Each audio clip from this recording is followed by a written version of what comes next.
ঘর থেকে কিছু একটা বেরিয়ে গেল। প্রচন্ড শীতেও গরম লাগতে শুরু করলো, আর সবাইকে অবাক করে দিয়ে কথা বলে উঠল, 1 বছরের শিশু। কে জিন যে নিজের ক্ষমতা জাহির করতে শিশুর শরীর বেছে নেয়? মন্ত্র তন্ত্র সবকিছুই হার মানে। কে আটকাবে তাকে? কে দেবে রক্ষা কবচ? 1 বছরের এক শিশুর কাছে পরাজিত হবে বাবা, নাকি এই সমস্যা থেকেও বাঁচার উপায় আছে?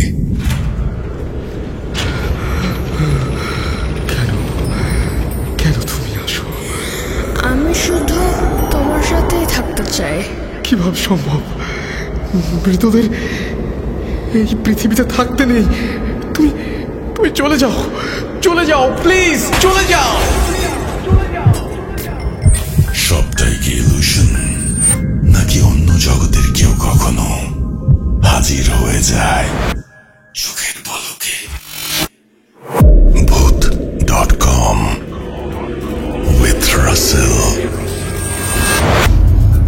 Welcome back. আপনাদের সবাইকে স্বাগত জানাচ্ছি। আমি রাসেল। আশা করছি আপনারা সবাই ভালো আছেন এবং ভালোর দলে আছেন। আমিও ভালো আছি এবং ভালোর দলে আছি। আর আজকেও হাজির হয়েছি একটি নতুন ঘটনা নিয়ে। যেভাবে লেখা আছে আমি সেভাবেই পড়ে শোনাচ্ছি। আসসালামু আলাইকুম রাসেল ভাইয়া, আশা করি ভালো আছেন। আমিও আলহামদুলিল্লাহ ভালো আছি। আমি মারুফ। আমি অন্যদের মতো আপনার ভূত.com-এর অনেক বড় ভক্ত। বেশ কয়েক বছর হলো আপনার মুখে এই ভূতের ঘটনাগুলো শুনে আসছি। অনেক ভালো লাগে। আমি রাত দিন যখন একটু সময় পাই তখনই আপনার কণ্ঠে ঘটনাগুলো শুনি। এবার ঠিক করলাম অনেক তো শুনেছি, লিখে পাঠাই। ঘটনাটা অনেক আগে আমার এক বন্ধু রিফাতের মায়ের কাছে শুনেছিলাম। সেটাকে কিছু খণ্ডে বিভক্ত করেছি। প্রথম খণ্ড সাহস করে লিখে ফেললাম। আসলে ঘটনাটা অনেক বড় হওয়ায় এভাবে খণ্ডে খণ্ডে লেখা। আশা করব ঘটনাটা আপনার এবং শ্রোতা বন্ধুদের ভালো লাগবে। যদি ভালো লাগে আমি বাকি খণ্ডগুলো লিখে পাঠাবো। এখানে ব্যবহৃত নামগুলো ছদ্ম, কারণ আমার বন্ধুর মা চান না আমি তাদের নাম পরিচয় দেই। গ্রামের নামটা সবার সামনে তুলে ধরি। ঘটনাটির জেলা সিরাজগঞ্জ, থানা শাহজাদপুর। চলুন শুরু করা যাক। এরপরে তিনি ঘটনার নাম দিয়েছেন অন্ধকারের দানব, কালিশ জিন। প্রথম খণ্ড।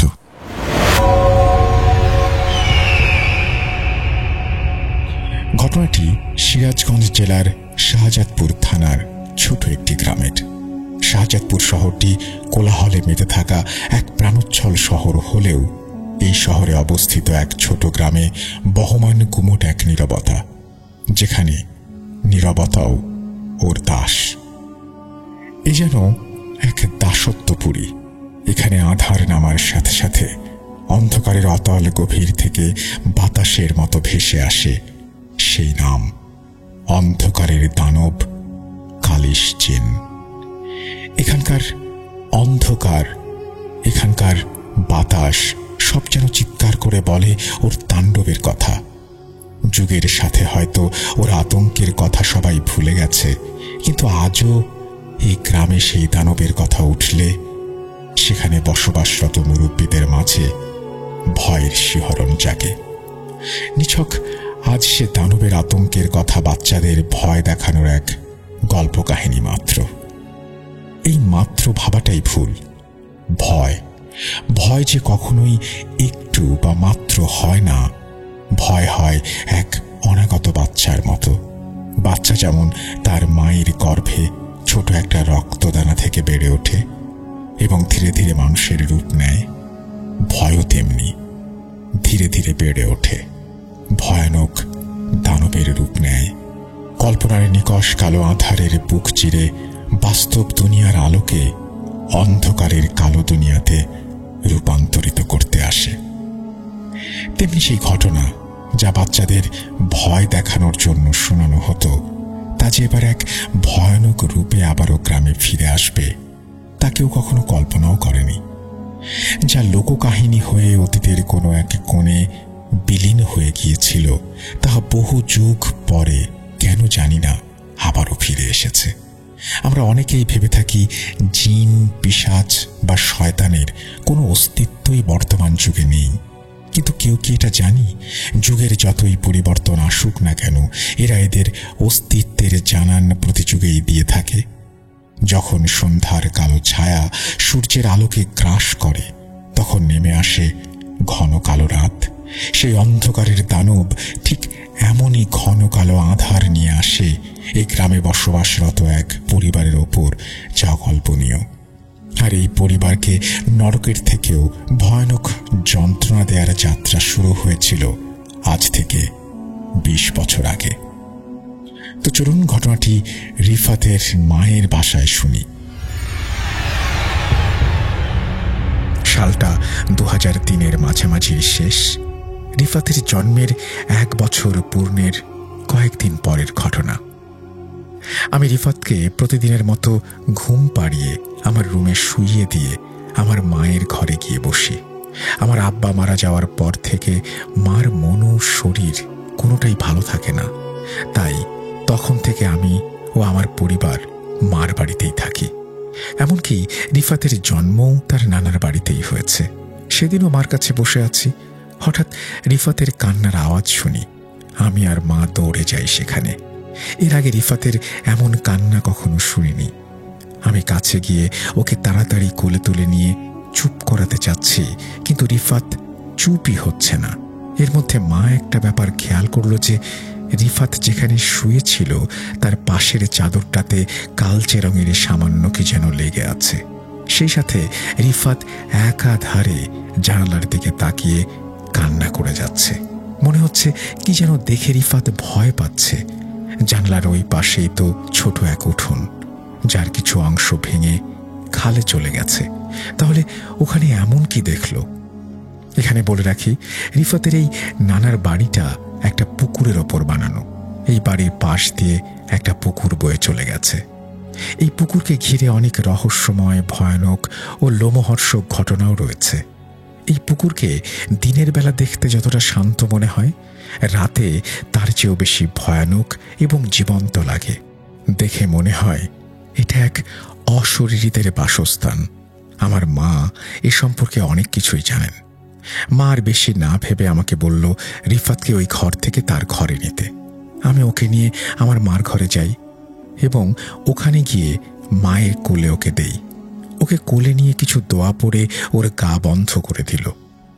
এসব দেখে আমি জিজ্ঞাসা করলে মা বলে যে তার রিফাতের সাথে এমন করার কারণ। এদিকে রিফাতও শান্ত হয়ে গেল।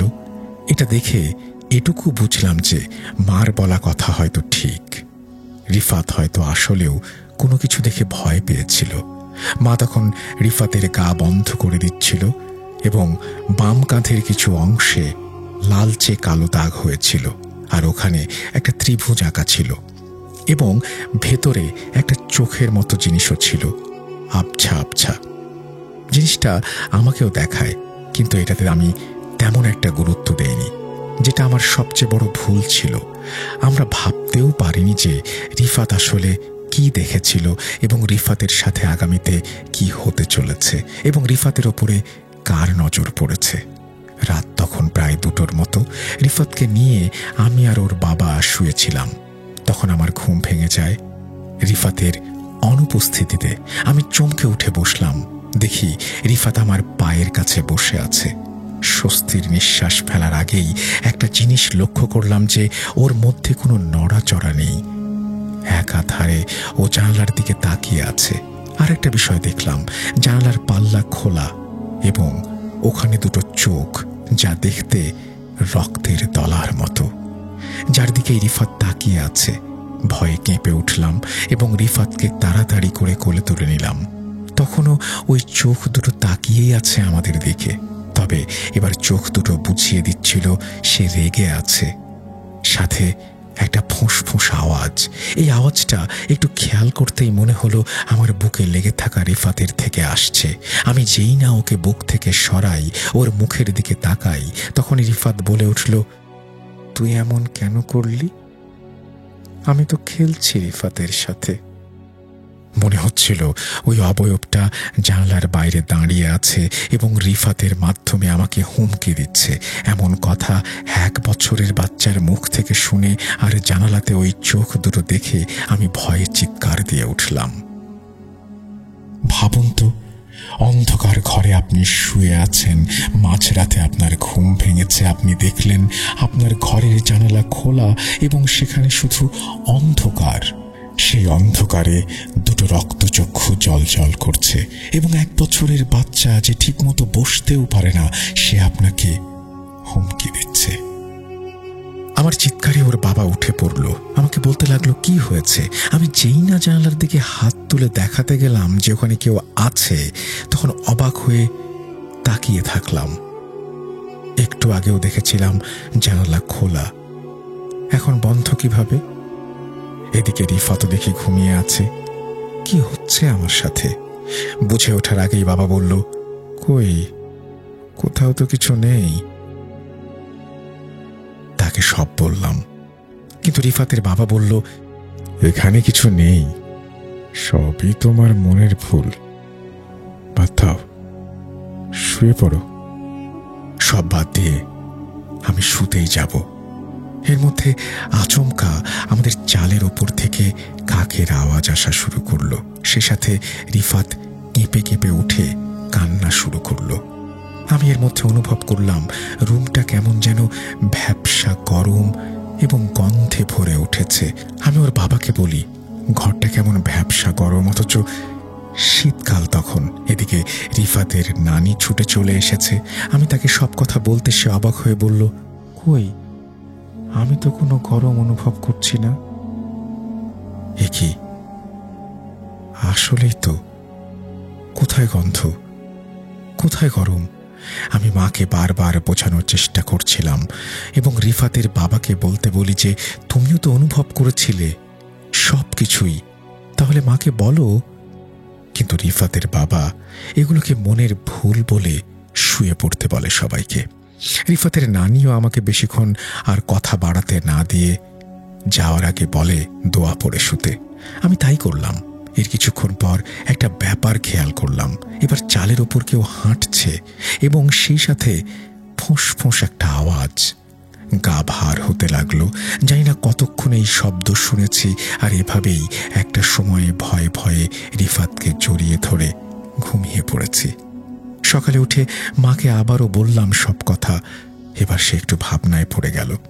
হঠাৎ সে বলে ওঠে, হতেও পারে, তাহলে ওকে তোর দাদি অর্থাৎ বুলিকে দিয়ে একটু ঝাড়িয়ে নিয়ে আসতে হবে, কোনো বিপদ হলো কি না। ছোট থেকেই রিফাতকে তিনি ভালোবাসতেন। তিনি অল্প বিস্তর ঝাড়ফুঁক জানতেন, কারণ তার সাথে জিন আছে।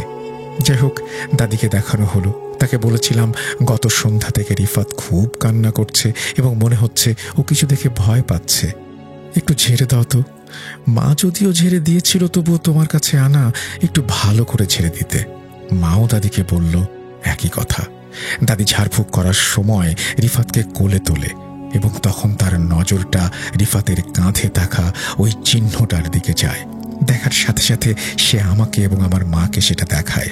আমাকে বলে, এই চিহ্নটা ওর কাঁধে কিভাবে আর কবে থেকে এসেছে?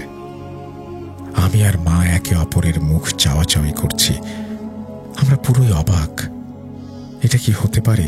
আমরা যেটাকে কিছু না ভেবে গুরুত্ব দেইনি, সেটা আজ এক রাতের ব্যবধানে এই পর্যায়ে। দাদি আবারও বলে উঠল, কিরে, কি হলো বল। আমার কাছে উত্তর না পেয়ে সে বলল, রুমের মা, তুমিই বলো কিভাবে হলো এটা।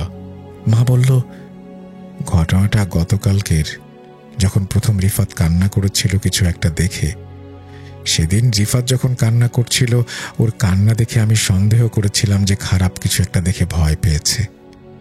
আমি তখনই কাঁধে এই চিহ্নটা দেখি, কিন্তু আজব করা বিষয় হলো তখন তা তো স্পষ্ট ছিল না।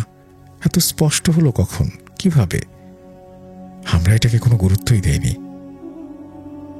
সে বলল, আচ্ছা, আমি ঝাড়ফুঁক করে দিলাম, এখন আর কিছু না হওয়ারই কথা, তবে দেখা যাক, আল্লাহ ভরসা। দাদিও বুঝতে পারেনি সামনে রিফাতের জন্য কি অপেক্ষা করছে। তবে আমাদের মুখ থেকে সব শোনার পর আমার দাদির মুখে এক অজানা দুশ্চিন্তার বলিরেখা নেমে আসে। কিন্তু তাকে আর কোনো কিছু জিজ্ঞেস করা হয়নি। এই ঝাড়ফুঁকের পর তেমন আর কিছু হয়নি, সব শান্তই ছিল। রিফাতের ভয়ানকভাবে কান্না করা প্রায় থেমে গেছে। আমরা এখন চিন্তামুক্ত।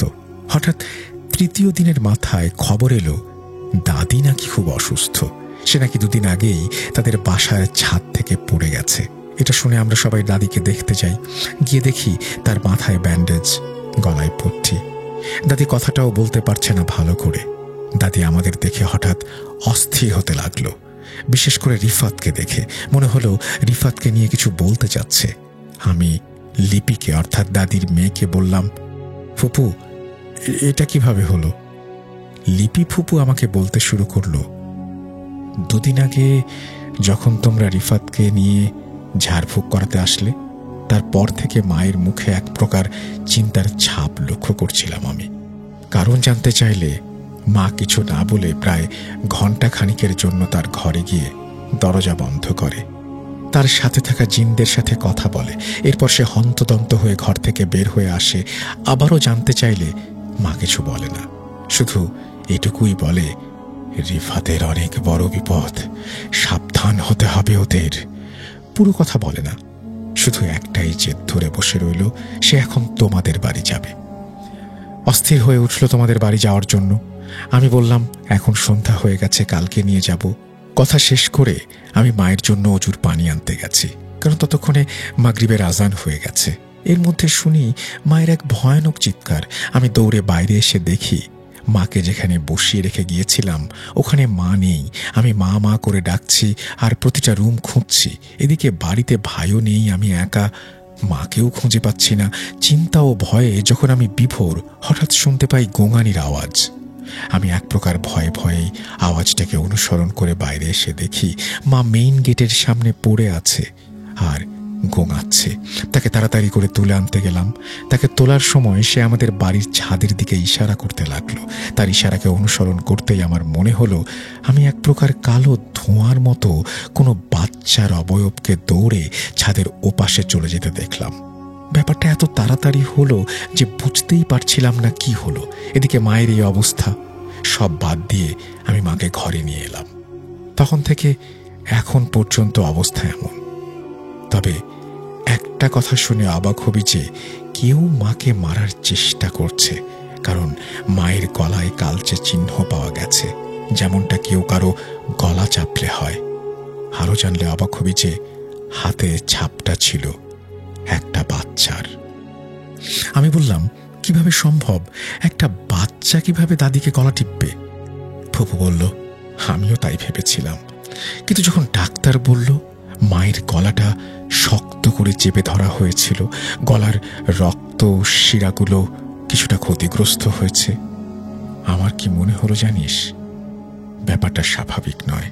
আমার মনে হচ্ছে ব্যাপারটা খুবই জটিল এবং তোর ছেলের সাথে এর যোগসূত্র থাকতে পারে। আমি বললাম, কিভাবে? আমার তো মনে হয় মায়ের সাথে যে জিনগুলো আছে এটা তাদের কাজ।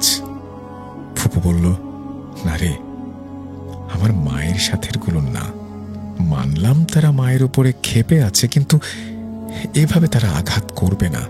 আর তোরা তো জানিসই ওদের অনেক নিয়ম কানুন আছে যেগুলো মা পালন করতে পারবে না। আর সে কারণেই তাকে কবিরাজির ক্ষমতা দেয়া হয়নি। তবুও তারা সাথে থাকায় মা ছোটখাটো ঝাড়ফুঁক করে আর ছোট বড় বিপদের আভাসও পায়। আর এবার যে ইঙ্গিত পেয়েছে, আমার মনে হয় বিপদটা ছোটখাটো নয়, কারণ এই বিপদটা টের পাওয়ার পর থেকেই মা অস্থির হয়ে উঠেছিল। আমার মনে হয় কেউ তো আছে যে বাধা দিচ্ছে তোদের সাহায্য করতে। কেউ চাইছে মা সাহায্য না করুক।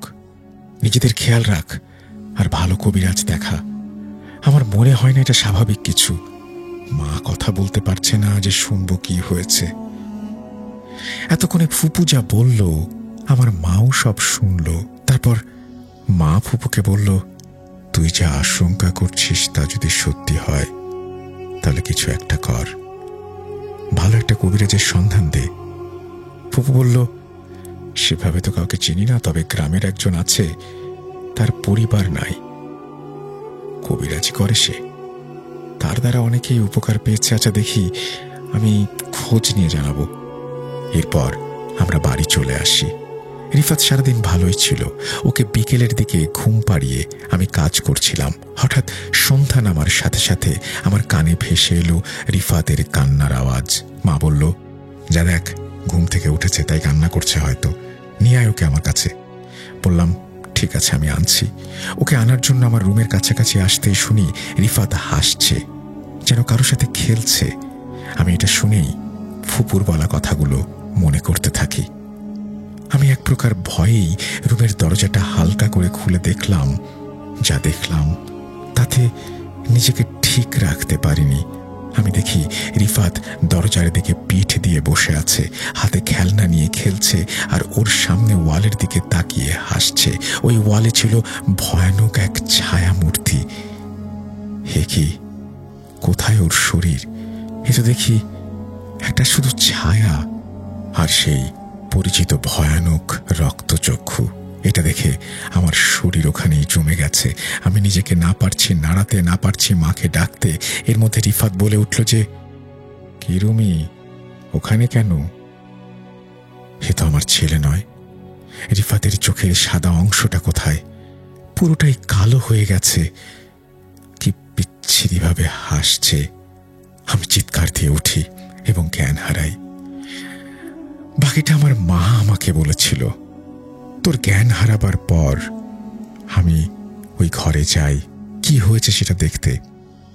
তখন রিফাতও ঠিক আমারই কণ্ঠে আমি যা বললাম তাই বলে উঠল। কিভাবে সম্ভব? একে তো এখনো ঠিক করে কথা বলতে শেখেনি, তার উপর ও ঠিক আমার মতো করে কথা বলছে কিভাবে।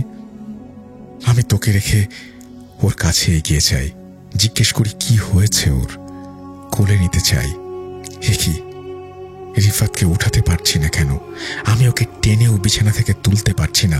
মনে হচ্ছে এটা আমাদের রিফাত নয়, এ যেন এক ভারী পাথর। তখন রিফাত বলে উঠল, কি, তুলতে পারছ না আমাকে? হাসতে লাগলো সে। আমি এবার সত্যি সত্যি ভয় পাই। হে কি, এটা যে আমাদের রিফাত হতেই পারে না। ও হাসিটা থামিয়ে আমার দিকে তাকায়। ভীষণ অন্যরকম লাগছে ওকে। আমি ভয় পেয়ে 2-1 কদম পিছিয়ে যাই। দৃশ্যটা যেমন অবাক করার মতো ছিল, তেমনি শরীর হিম করে দিয়েছিল আমার। এক পলকে সে আমার কাছে আসে। আমি চিৎকার করে চোখ বন্ধ করে ফেলি। কোনো সারা শব্দ নেই দেখে আমি চোখটা খুলি, দেখে কেউ নেই। স্বস্তির নিঃশ্বাস ফেলার আগেই আমার কাঁধে কারো হাতের উপস্থিতি টের পাই। আমি থমকে যাই। তখন এক ফ্যাঁস ফ্যাঁসে কণ্ঠ আমাকে কিছু একটা বলে। এবার আমি বলে উঠি, কে তুই? আর আমার নাতি রিফাত কই? এবার ঘটল সেই অনাকাঙ্ক্ষিত ঘটনা। যেই না আমি সামনে তাকাই, অমনি ওই রিফাত রূপী অবয়বটা আমার সামনে চলে আসে। আমি ওখানেই থমকে যাই। ওর মুখ আমার কানের কাছে নিয়ে এসে ফিস ফিস করে বলে, জানতে চাস আমি কে? এরপর সে আমার গলা টিপে ধরে। হঠাৎ মনে হলো ঝড়ের বেগে কোনো উজ্জ্বল আলোর কুণ্ডলি এসে ওই ছায়া মূর্তিটার উপরে ঝাঁপিয়ে পড়ল আর ওই অশরীরীকে ঠেলে জানালার বাইরে নিয়ে গেল। হঠাৎ রুমের পরিবেশটা গরম থেকে স্বাভাবিক হয়ে গেল। আমার হুঁশ ফিরল। নিজেকে সামলে নিয়ে আমি উঠে বসলাম। দেখি রিফাত মেঝেতে পড়ে আছে। ওকে দেখে স্বাভাবিক মনে হচ্ছিল, তবু আমি ভয়ে ভয়ে রিফাতের কাছে যাই। ওকে নাড়াতে গিয়ে দেখি ও জ্ঞান হারিয়েছে। তুইও জ্ঞান হারিয়েছিস। আগে রিফাতকে বিছানায় রেখে তারপরে তোর চোখে মুখে পানি দিয়ে জ্ঞান ফেরাই। আমি আমার সাথে হওয়া সবকিছু মাকে বললাম।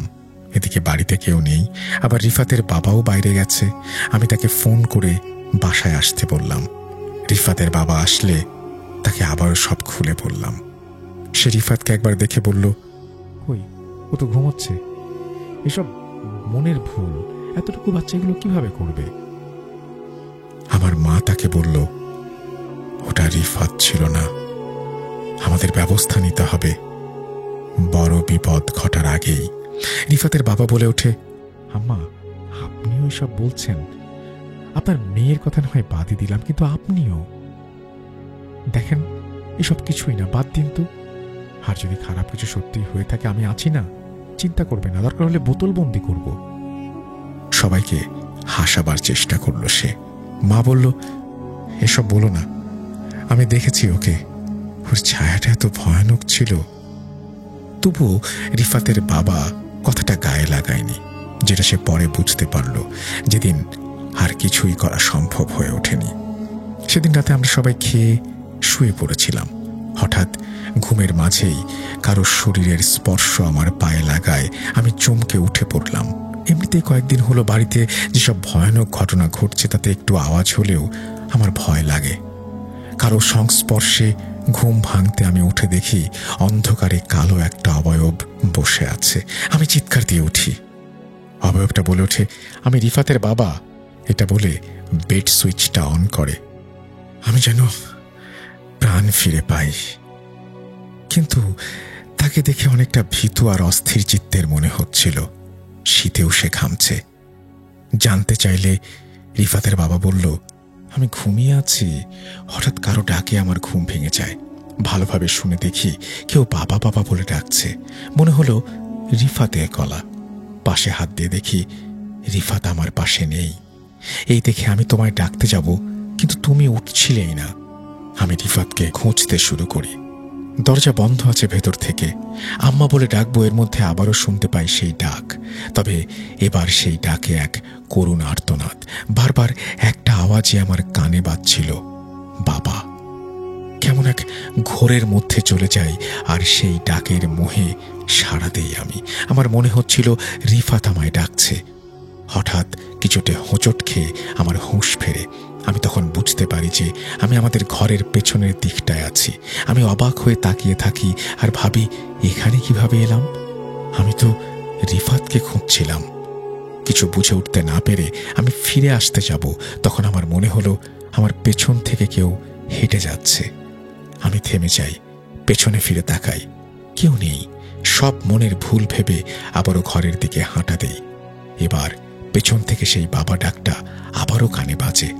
ফ্যাঁস ফ্যাঁসে করুণ কণ্ঠ, কান্না মিশ্রিত। আমি পেছনে ঘুরে তাকাই, তবে এবার সে সাথে বলে উঠি, কে ডাকে? রিফাত। হঠাৎ সামনের অন্ধকারের ভেতর থেকে কারো আওয়াজ ভেসে উঠল, বাবা। আমি বললাম, কে ডাকছে আমাকে? সামনে এসো। আবার সেই ডাকটা শুনি।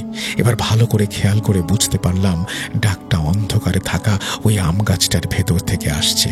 আমি বলি, কে? কে ওখানে? এটা বলতেই লক্ষ্য করলাম আম গাছটার পেছন থেকে ছোট একটা হাত বের হলো। দেখে মনে হচ্ছিল কোনো বাচ্চার হাত ওটা, কিন্তু অন্ধকার হওয়ায় ঠিক বুঝে উঠতে পারছিলাম না কি করব। এরপর আমি আবারও বলি, কে ওখানে? দেখি কেউ মাথা বের করলো। আমাকে দেখে বাচ্চাটা হাসছে। আমি এক প্রকার ভয়ে ভয়ে বললাম, কে তুমি? ওখানে কি করছো? এটা বলতে এই বাচ্চাটা বলল, বাবা, কাছে এসো। আমি বললাম, তুমি এসো আমার কাছে। এটা বলতে এই বাচ্চা অবয়বটা বেরিয়ে এলো গাছের আড়াল থেকে। তখন বুঝতে পারলাম সে আমার ছেলে রিফাত। আমি বলে উঠলাম, বাবা, তুমি এখানে কি করছো একা একা? আমি ভুলেই গেছি যে আমার ছেলে তো কথাই শেখেনি, হাঁটা তো দূরের কথা। সেখানে এই বাচ্চাটা বড় মানুষের মতো আচরণ করছে। বাচ্চারূপী অবয়বটা আমার সাথে কথা বলে উঠল, আসো বাবা, আসো আমার কাছে। আমি আবারও কোন মোহে ওর কাছে ছুটে যাচ্ছিলাম। হঠাৎ আমার গায়ে একটা ঠান্ডা দমকা হাওয়া লাগলো, আর তারপরে আমার হুঁশ ফিরল। আমি দেখি আমি আম গাছটার একদম কাছে দাঁড়িয়ে আছি, কিন্তু সেখানে তো কেউ নেই। এর মধ্যে শুনতে পাই ধস্তাধস্তির আওয়াজ। ভালো করে লক্ষ্য করে বুঝতে পারি আওয়াজটা আসছে পুকুর থেকে। এবার পুকুর পাড়ের দিকে ভালো করে তাকালে আমি দেখতে পাই সেই বাচ্চা অবয়বটা অদৃশ্য কারো সাথে ধস্তাধস্তি করছে। আমি ভয় পেয়ে যাই। আরো ভয় পাই এটা দেখে যে বাচ্চা অবয়বটা ধস্তাধস্তি করছে সে একদম আমার ছেলের মতো নয়, এ তো এক দানব। আমি এসব দেখে পালাতে চাইছি, কিন্তু কেন জানি না আমার পা নড়ছেই না। এর মধ্যে দেখি অবয়বটা পানিতে ঝাঁপিয়ে পড়ল। হঠাৎ পুরো পরিবেশটা হালকা ও শান্ত হয়ে গেল। আমি নিজেকে হালকা মনে করতে লাগলাম। দেখি নিজেকে ডরাতে পারছি না। আমি আর দেরি না করে ওখান থেকে পালাতে লাগলাম, কিন্তু এর মধ্যে হঠাৎ পেছন থেকে আবারও সেই ডাক শুনলাম, বাবা। এটা শুনে আমার পা থমকে গেল। পেছনে তাকিয়ে দেখি কেউ নেই। আমি থেমে যাই, বোঝার চেষ্টা করে কে ডাকছে আমাকে। এক পা দুই পা করে আবারও এগিয়ে যাই সেই গাছের দিকে। যখন আমি গাছের নিচে গেলাম, দেখলাম কেউ নেই। ফেরার জন্য পা বাড়াবো, তখন আমার ঘাড়ে আঠালো কিছু একটা পড়ল। হাত দিয়ে দেখি তরল এক পদার্থ সেটা, এবং তরলটাতে হাত দিতেই আমার হাত জ্বলতে শুরু করলো। এর মধ্যে আবার আরেক ফোঁটা পড়ল আমার ঘাড়ে। এবার ওপরে তাকাই দেখার জন্য। যেই না ওপরে তাকাই, আমি এক ভয়াবহ দৃশ্যের সাক্ষী হই। আমি দেখি আমাদের ছেলেটা বসে আছে সেখানে। ও যে ডালে বসে আছে, ওই ডালটার মাথাটায় রয়েছে প্রচুর লোমে ভরা একটা শরীর, একটা অবয়ব, যার চোখ লাল। আমি চমকে উঠি, এটা কি? আমি ওটা দেখে অবাক হয়ে যাই। এক পা দুপা করে পেছাতে থাকি। আমার পা ধরে হ্যাঁচকা টানে সে আমাকে আবারও গাছের কাছে নিয়ে এলো। পায়ের দিকে তাকাতেই দেখি ওই পিশাচের বিশাল জিহ্বা দিয়ে সে আমার পা ধরে আছে। আমি নিজের অজান্তেই দোয়া পড়তে শুরু করি। হঠাৎ আমার পেছন থেকে একটা চিৎকার শুনতে পাই, আর এরপর নিজের শরীরের ওপর থেকে সকল চাপ সরে যায়। নিজেকে হালকা করতে পেরে ওখান থেকে পালিয়ে আসি। আর এখন এই অবস্থা। আমার পেছনে তাকানোর সাহস হয়নি। এইটুকু সময়ের মধ্যে কত কিছু ঘটে গিয়েছে। আমি রিফাতের বাবার মুখ থেকে সবকিছু শুনে কি বলবো ভাষা খুঁজে পাচ্ছিলাম না। আমার নিজেরই ভয় করতে লাগলো। এইটুকু সময়ের মধ্যে এত কিছু ঘটে গেল। এই সমস্ত ভাবছি, এর মধ্যে রিফাতের বাবার আর্তনাদ শুনতে পাই। দেখি সে পা ধরে বসে আছে। আমি তার পাটা দেখতে গেলে দেখি তার পায়ের যে অংশটা পিশাচ ধরেছিল সেটা কালচে হয়ে গেছে। আমি আয়াতুল কুরসি সহ আরো কিছু দোয়া পড়ে আমাদের তিনজনের গা বন্ধ করে নিলাম। এই দোয়াগুলো আমাকে আমার সেই দাদি পড়তে বলেছিল গা বন্ধ করার জন্য। রিফাতের বাবা এবার বুঝেছে যে আমরা কেউ মিথ্যে বলছি না। পরের দিন সকাল থেকে রিফাতের বাবার খুব জ্বর। আমি মাকে ডাকতেই সে এসে দেখলো এবং জিজ্ঞাসা করলো কি হয়েছে। আমি সবকিছু খুলে বলি। আমরা সিদ্ধান্ত নিলাম আবারও দাদির কাছে যাব। সেখানে গেলাম, ফুপুকে সবকিছু খুলে বললাম। ফুপু বলল, আমি খোঁজ নিয়েছি, কথাও বলেছি, এবং সেই কবিরাজ সাহায্য করতেও রাজি হয়েছে। এরপর মা বলল, মা কেমন আছে তোমার? ফুপু বলল, মা আগের চেয়ে ভালো, কিন্তু এখনো ভালো করে কথা বলতে পারে না, পুরোপুরি হাঁটতে পারে না। মা ঠিক হলে আমি জানবো তার এই অবস্থা কি করে হলো। একটু পরেই ফুপু একজনকে সাথে করে নিয়ে আসেন। আমি জানতে চাইলে ফুপু জানান, এই হলো সেই কবিরাজ, কবিরাজ কালাম। আমি ভেতরে আসার জন্য বললাম। মাকে ডাকতে লাগলাম। মা আসলে বললাম, দেখো ফুপু কাকে এনেছে। পেছনে তাকাতেই দেখি তিনি ঠাঁই দাঁড়িয়ে আছেন গেটের বাইরে। তার চোখ বন্ধ। হঠাৎ অস্থির লাগলো তাকে। আচমকা তিনি চোখ খুললেন। চোখ মুখে এক প্রকার ভয়, চিন্তার রেখা। আমি বলার আগেই ফুপু বলে ওঠে, কি হচ্ছে ভাই, আপনি বাইরে দাঁড়িয়ে, আপনাকে অস্থির লাগছে কেন? আমরা সবাই তার জবাবের প্রতীক্ষায়। এমন সময় হঠাৎ তিনি বলে ওঠেন, ধ্বংস, মৃত্যু, প্রলয়, এ তো এক মৃত্যুপুরী। আমরা কিছু বুঝে উঠতে পারছি না কি বলছেন তিনি। ফুপু শুনতে চাইলে কবিরাজ কালাম বলে ওঠেন, এ তো বাড়ি নয়, এ এক মৃত্যুপুরী। এই বাড়ি তো অন্ধকারের কবলে পড়ে গেছে। এ তুমি আমাকে কোথায় নিয়ে এলে লিপি? আমি সব করতে পারবো না, আমাকে মাফ করে দাও। আমি তার কাছে খুব অনুরোধ করলাম। সে বলল, আমাকে পুরো বাড়ি ঘুরে দেখাতে হবে, তারপর আমি আমার কাজ শুরু করব। আমাদের করুণ অবস্থার কারণেই তিনি রাজি হলেন। পুরো বাড়ি ঘুরে দেখলেন।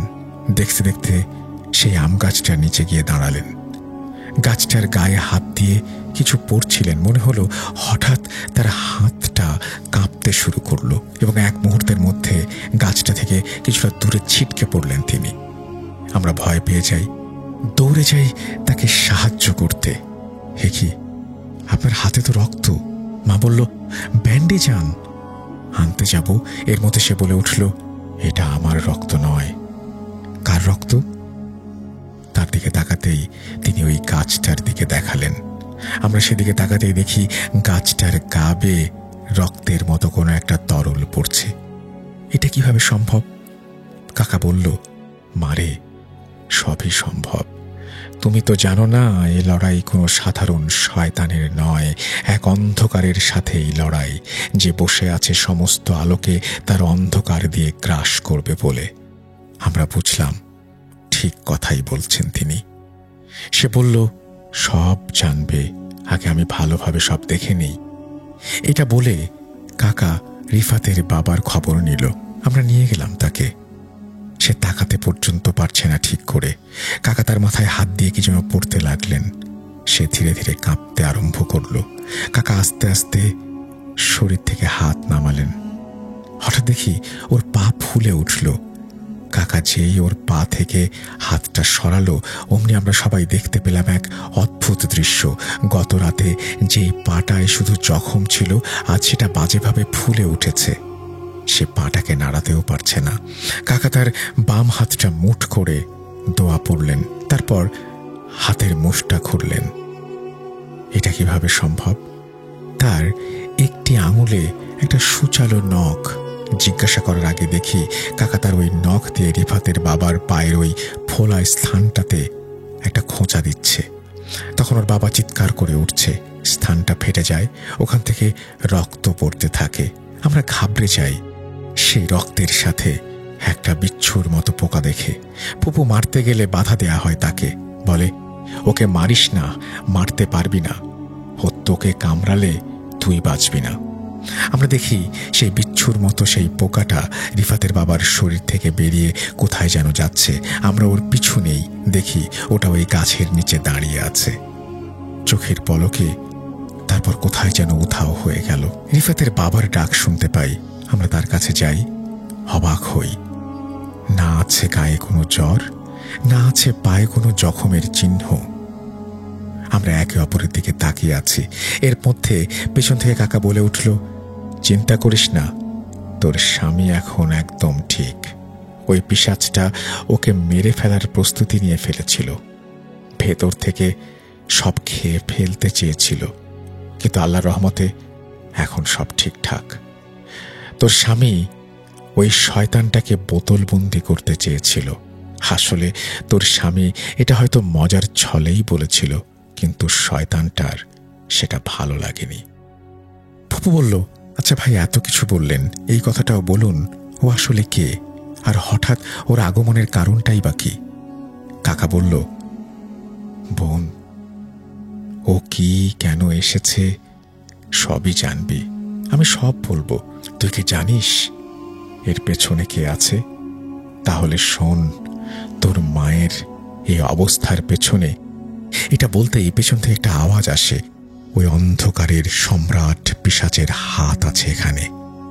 আমরা আচমকা এমন ভাবে আওয়াজ শুনে পেছনে তাকাই, দেখি ফুপুর মা দাঁড়িয়ে আছে। ফুপু বলল, মা, তুমি এখানে ঠিক হলে কিভাবে? দাদি বলল যে, আমি ঠিক হয়েছি আল্লাহর রহমতে। আল্লাহ আমায় সুস্থ করেছে। আমি সুস্থ, আর একদিন আগেই হয়েছে এই সুস্থ, কিন্তু কাউকে বলিনি। এতে আমাদের বিপদ হতো, কিন্তু এখন এগুলো বলার সময় না। তোরা কি জানিস রিফাতের ওপরে খুব খারাপ একজনের ছায়া পড়েছে? আমি বললাম, ঠিক বলেছ তুমি দাদি, আমি দেখেছি। শুধু আমি না, আমরা সবাই দেখেছি। দাদি বলল, আমি জানি, আমিও দেখেছি। আমার এই অবস্থার পেছনে তো ওই ছিল। সেদিন যখন তোরা রিফাতকে নিয়ে চলে আসলি, তারপর আমি অনেক চিন্তিত হয়ে পড়ি। কেন যেন মনে হচ্ছিল কোনো একটা ঝামেলা হয়েছে, কোনো একটা কিছুর নজর পড়েছে। এর মধ্যে আমি দেখি আমার সাথে থাকা তেনারা এসেছেন। রুমে যাই, তাদের সাথে কথা বলি। তারা বলে, ওই বাচ্চাটা তোর নাতি না? আমি বললাম, জি। কিন্তু বলতেই তারা বলে ওঠেন, এখানে কালো জাদুর দুনিয়ার বাদশার প্রিয় এক গোলামের অস্তিত্ব অনুভব করতে পারছি। তোর নাতির তো অনেক বড় বিপদ সামনে। আমি বললাম, কি বলছেন আপনারা, কি বিপদ? তখন তারা বলতে শুরু করলেন, এটা অনেক প্রাচীন এক অশরীরী, যার সম্পর্কে আমরাও জানি না ভালো করে। তবে বর্তমানে তোর নাতিকে দেখে এইটুকু আঁচ করতে পেরেছি যে এটা কোনো সাধারণ পিশাচ নয়, এ এক ভয়ঙ্কর ইফরিত জাতের এক পিশাচ। তুমি তো জানো ইফরিতরা কেমন হয়। সাবধান করো ওদের। আমি এটা শুনেই তোদের বাড়ি যাবার জন্য ভাবারাই। হঠাৎ আমি থমকে যাই। আমি ভুলে গিয়েছিলাম আমার গা বন্ধ করতে হবে। সেদিন যদি গা বন্ধ করতাম তাহলে হয়তো তারা আমার কোনো ক্ষতি করতে পারত না, কিন্তু তারা আচমকাই আমার উপরে আক্রমণ করে বসে। ওরা বলে ওরা রিফাতকে নিয়ে যেতে এসেছে এবং এতে কেউ বাধা দিলে সেও বাঁচবে না। এটা বলতেই ও আমার গলা চেপে ধরে। আমি জমিন থেকে কিছুটা উঁচুতে উঠে পড়ি এবং তারপরে ছাদের কার্নিশ বরাবর আমাকে ঠেলে দেয়। আমি ছোটার আপ্রাণ চেষ্টা করতে লাগলাম, কিন্তু কোনো কিছুতেই কিছু হচ্ছিল না। হঠাৎ এক ঠান্ডা হাওয়া আসে। লড়াই শুরু হয় আমার জিনের সাথে, কিন্তু পেরে ওঠেনি সে। আমি ওর মৃত্যুর বদলা নেব, রিফাত আর ওর পরিবারকে বাঁচাবো। যখন শুনলাম কালাম এখানে এসেছে, আমি সাথে সাথে চলে এসেছি। কবিরাজ কাকা বলে উঠল, আপনি যা বলছেন তাতে তো মনে হচ্ছে এটা কোনো সাধারণ পিশাচ নয়। আমি চেষ্টা করেছি দেখার ওকে, আমার জিনদেরও পাঠিয়েছি, কোনো কিছু তথ্য পাইনি ওর বিষয়ে। ঠিক আছে, আজ সন্ধ্যায় আমি আসরে বসবো, দেখি কিছু করতে পারি কিনা। পশ্চিমের আকাশের বুকে এক রক্তপিণ্ড ঢলে পড়ছে, নামছে কালো ঘন অন্ধকার, প্রশস্ত হচ্ছে শয়তানদের চলার পথ। আজ কেন জানি না অন্ধকারটা একটু বেশি গাঢ় মনে হচ্ছে। দেখতে দেখতে আলোর রশ্মি নিভে গিয়ে এক চরম কালো আঁধারের সাথে সন্ধ্যা ঘনিয়ে এলো। আজ ঘরে কোনো সন্ধ্যাবাতি নেই। অন্ধকারকে আমন্ত্রণ জানালো হলো, আজ নিশ্চয়ই কিছু হবে, ভয়ানক কিছু। কবিরাজ কাকা তার সর্বোচ্চ চেষ্টা করবেন বলেছেন। কবিরাজ কাকা আসলে দেখি তার হাতে একটা মোরগের বাচ্চা। মা জিজ্ঞেস করল, কোনো কথা বলছে না সে। একসময় দাদি বলে উঠল, ও কিছু দোয়া পড়ছে যা এই প্রক্রিয়াতে প্রয়োজন হয়। তো আমরা দাদিকে বললাম, মোরগটা দিয়ে কি হবে? দাদি বলল, আমিও জানি না। তোদের এখান থেকে আমার বাসায় যাওয়ার পর সে এক রুমে গিয়ে দরজা বন্ধ করে বসল। বের হলো কিছুক্ষণ আগে। মাঝে একবার বের হয়েছিল আমার জিনদের সাহায্যের জন্য। এবার কাকা সেই আম গাছের কাছে আসলো এবং গাছটার চারপাশে একটা গোল বৃত্ত আঁকল। সেই বৃত্তের ওপরে কিছু প্রদীপ সাজিয়ে দিল। আর ওই গাছটার থেকে কিছু দূরে আরো 3টে গোল বৃত্ত আঁকল। একটাতে সে নিজে বসলো, একটাতে আমার ছেলেকে, আর একটাতে আমাদের সবাইকে। কাকা বলল, যাই হোক না কেন এই বৃত্ত থেকে বের হওয়া যাবে না। তারপর তার কবিরাজি বিদ্যার প্রথম ধাপ শুরু হলো। সেই পিশাচকে ডাকার প্রক্রিয়া শুরু হলো। তখন আধা ঘন্টা যায়, 1 ঘন্টা যায়, কিছুই হয় না। এমন করতে করতে প্রায় 3 ঘন্টার মতো অতিবাহিত হয়ে গেছে। না ওই পিশাচের উপস্থিতি অনুভব করছি আমরা, না রিফাতের মধ্যে কোনো পরিবর্তন লক্ষ্য করা যাচ্ছে। এদিকে কাকা শীতেও ঘেমে নিয়ে একাকার। এরপর কাকা শুরু করলো তার জানা সেই রিচুয়াল।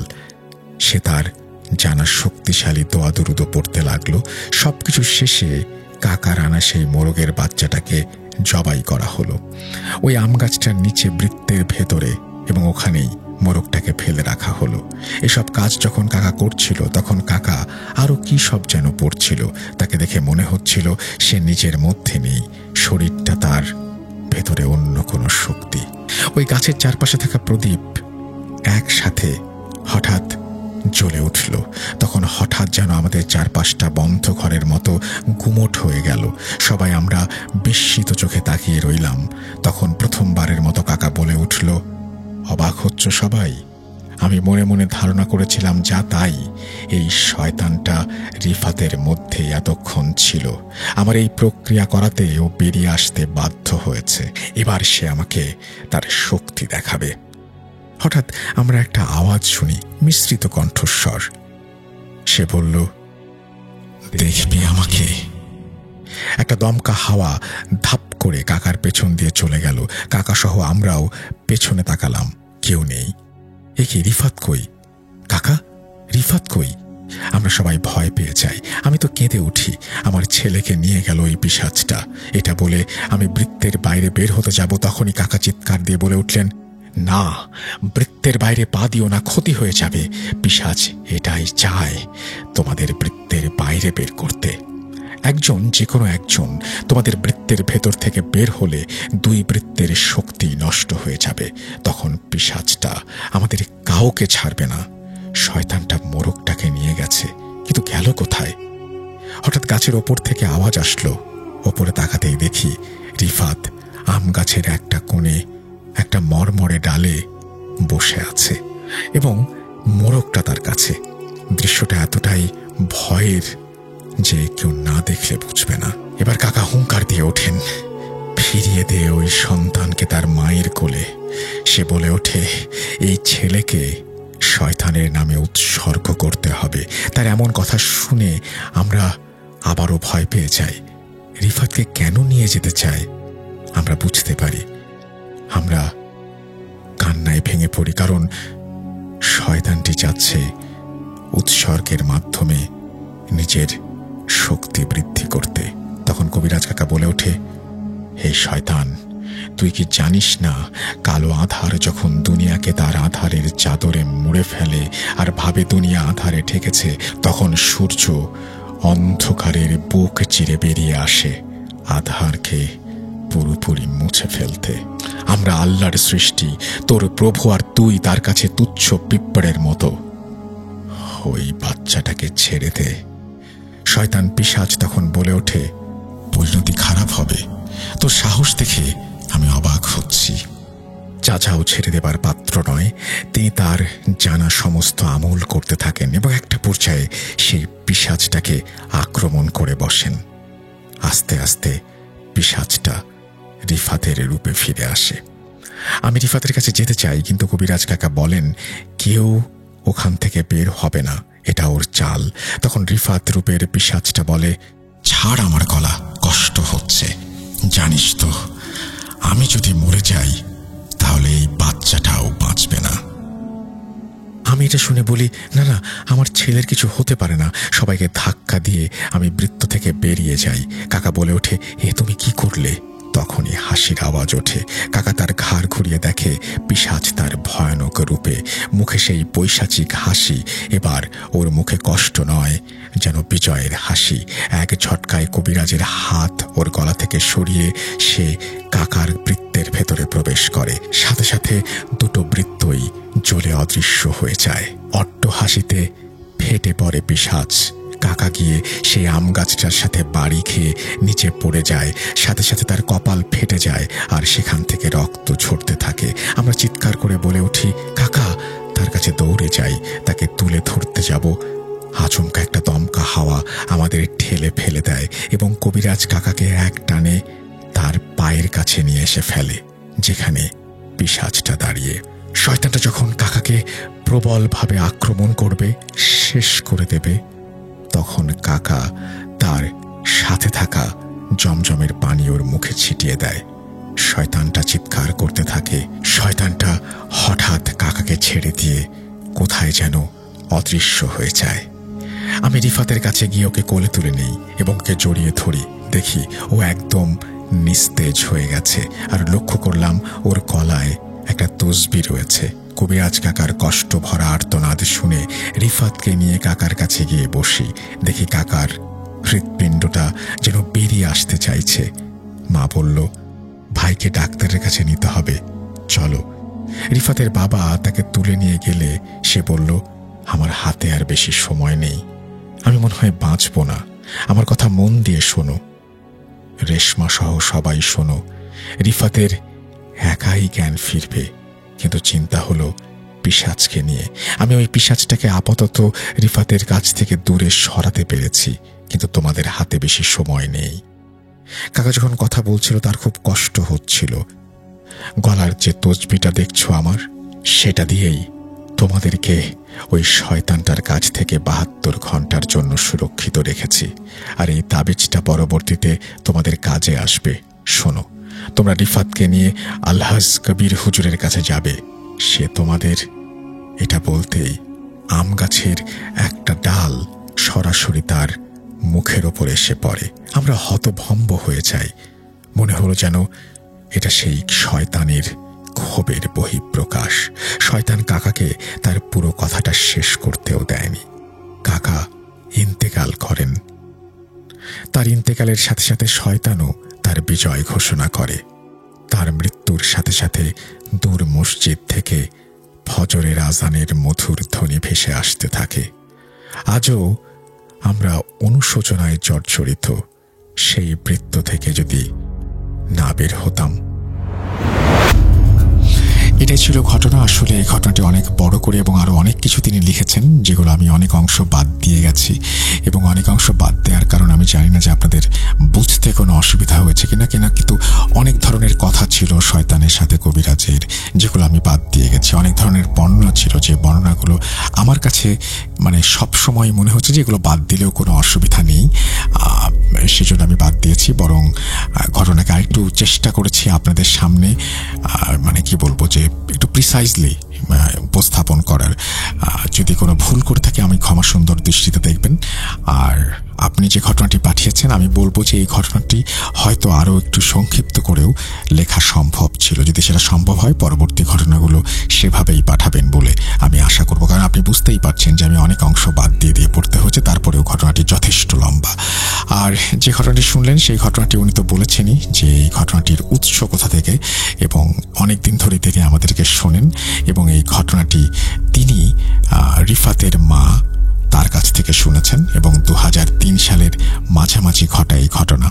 উনি জায়গার নাম উল্লেখ করেছেন, সুতরাং আমি জানি না সত্য মিথ্যা এই ব্যাপারটা পুরোপুরি অনেকে আপনারা প্রশ্ন করেন, কিন্তু আপনারা যখন দেখছেন যে এই জায়গাটির নামও উল্লেখ করা আছে, আপনারা কিন্তু চাইলে খোঁজ নিতে পারেন, এবং কি খোঁজ পেলেন সেটা আমাকে জানাতেও পারেন।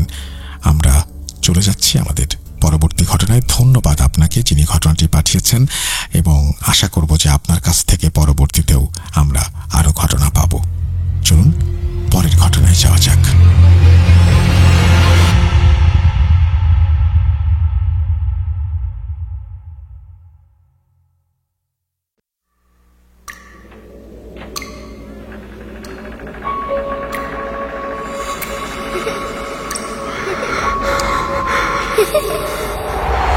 লুকোচুরি খেলবে?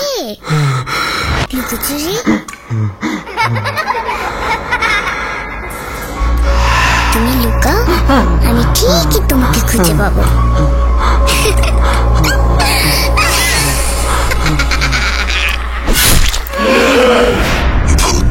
Voot.com with Russell.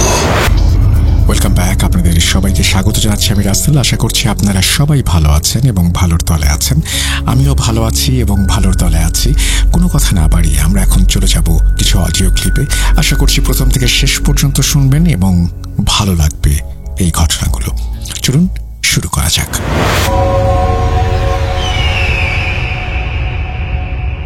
আসসালামু আলাইকুম প্রিয় রাসেল ভাই।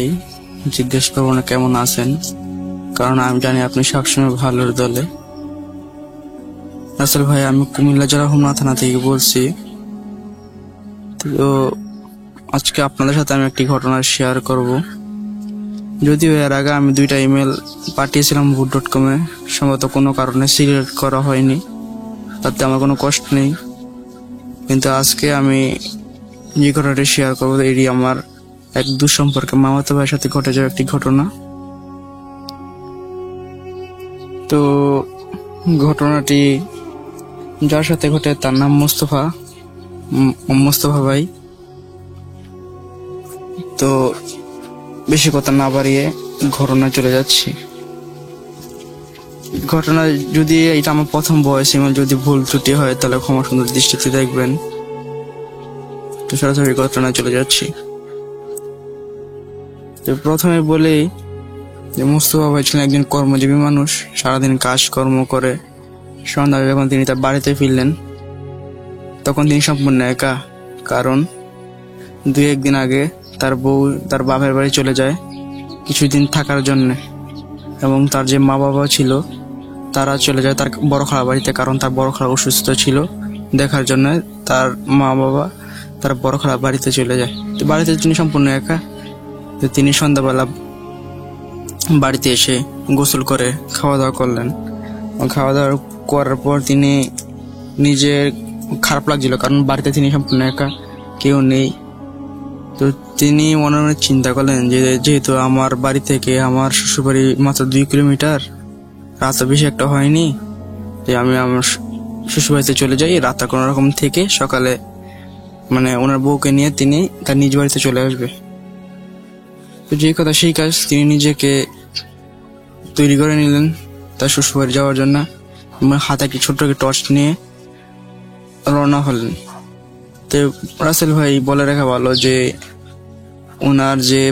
ওনার গ্রাম থেকে ওনার শ্বশুরবাড়ি পর্যন্ত রাস্তায় একটু বর্ণনা দিয়ে নেই।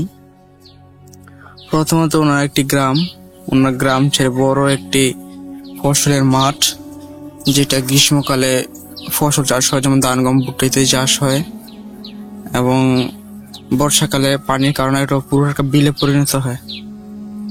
তো ওই সময় বর্ষা আসে নাই, কিন্তু আসার সময় হয়ে আসবে মনে আর কি।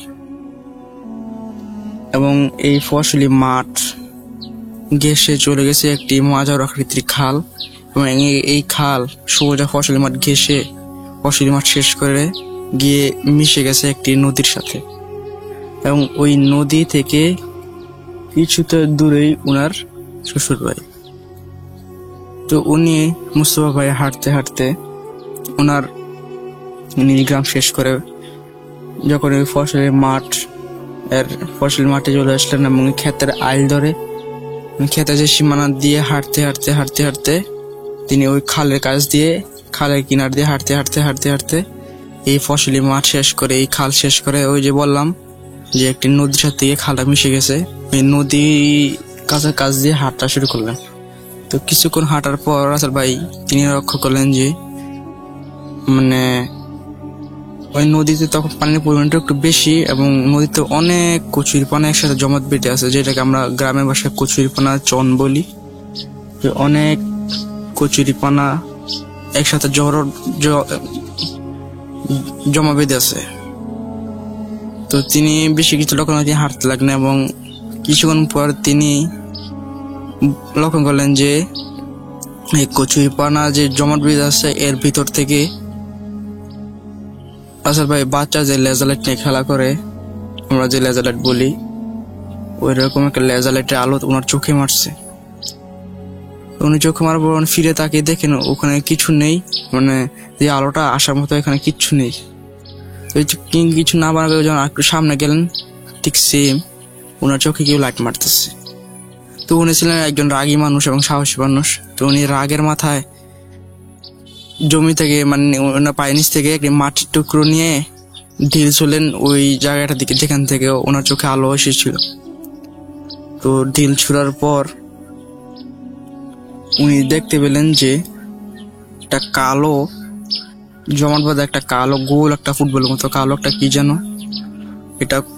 এটা এক সময় বিড়ালের রূপ নিচ্ছে, এক সময় গরুর বাছুর, এক সময় তো বড় কুকুর। তো তিনি কিছুটা ভয় পেলেন।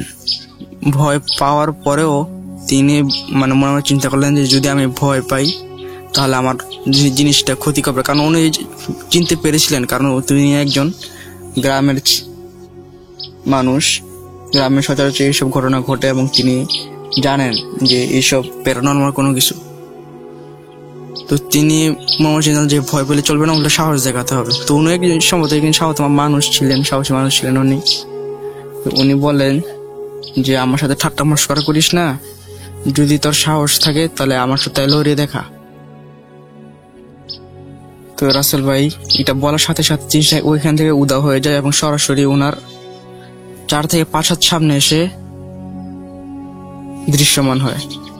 জিনিসটা দেখতে কিছুটা মানুষের আকৃতির, কালো, এসে একটা বিদ ঘুরতে একটা হাসি দেয়।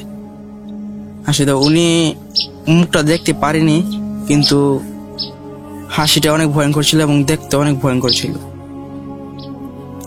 হাত পায়ের যে চামড়াগুলো ওইগুলো নাকি বৃদ্ধ মানুষের মতো মানে ফোটা হয়ে গেছে, মানে ঢিল হয়ে গেছে, এবং ওই জিনিসটা বিদ্যুৎ একটা হাসি দেয়। তো রাসেল ভাই ওই জিনিসটা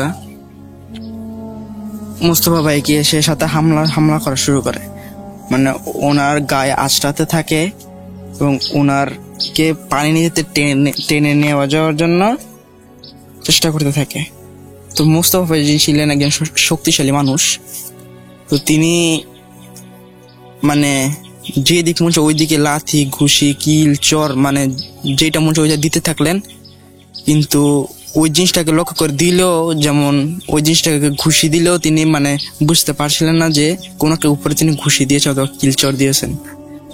তো তিনি তা মনে করে তিনি যেই দিক মন চায় ওই দিকে মানে হাফটা কিল চর ঘুষি দিতে থাকলেন। তো তিনি একটা জিনিস লক্ষ্য করলেন, যখনই তিনি ওই জিনিসটার দিকে একটা কিল অথবা একটা লাথি দেন, জিনিসটা মানে ওই কুকুর অথবা বিড়ালের ছানা যেমন আসল ভাই চিৎকার করে ওঠে কোনো কিছু দিয়ে আঘাত করলে, ওই রকম চিৎকার দেয় এবং ইয়া করে।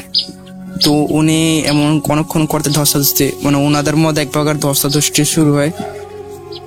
এমন করতে করতে করতে করতে করতে করতে উনিও এই ঝগড়ার ধস্তাধস্তির মাঝেই তিনি আস্তে আস্তে সামনে এগোতে থাকলেন। এক প্রকার ধস্তাধস্তির পর মানে তিনি দেখলেন যে জিনিসটা আর নেই।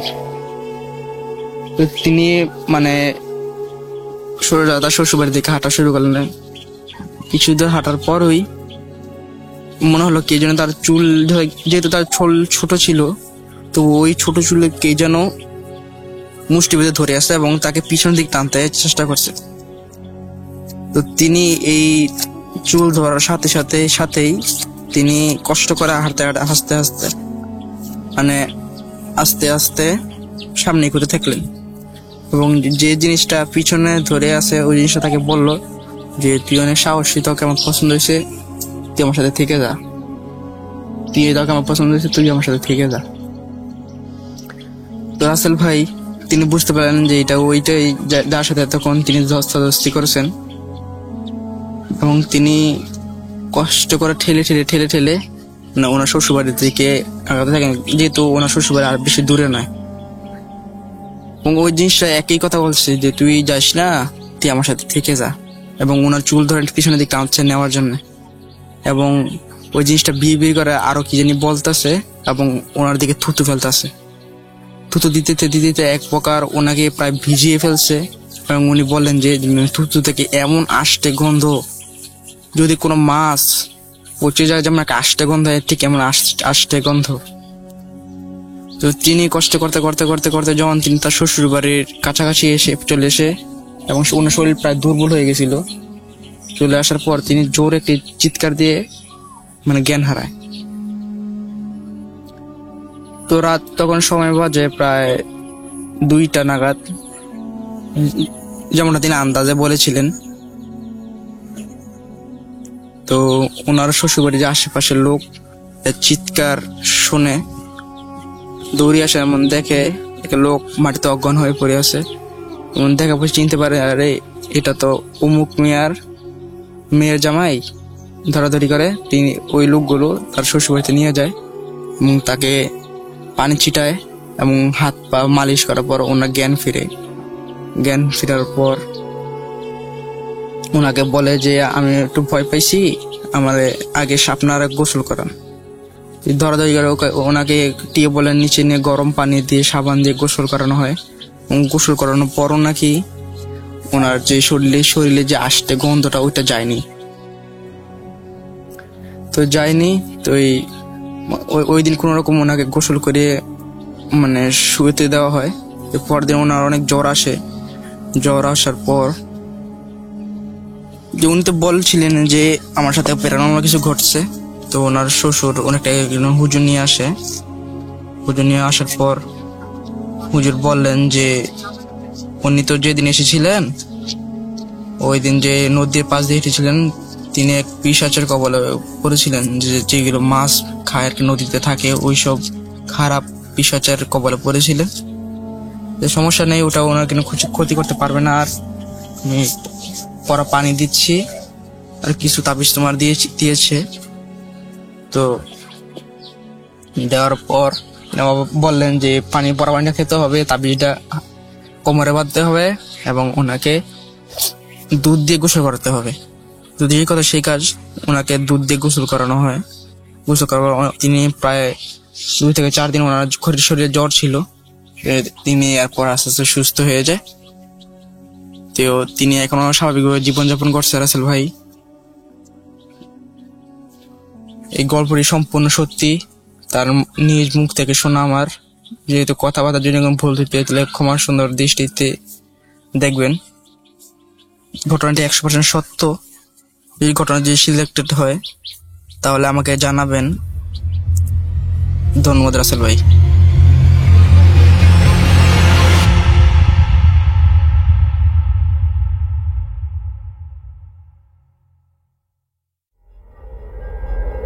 Spirit, be here with me.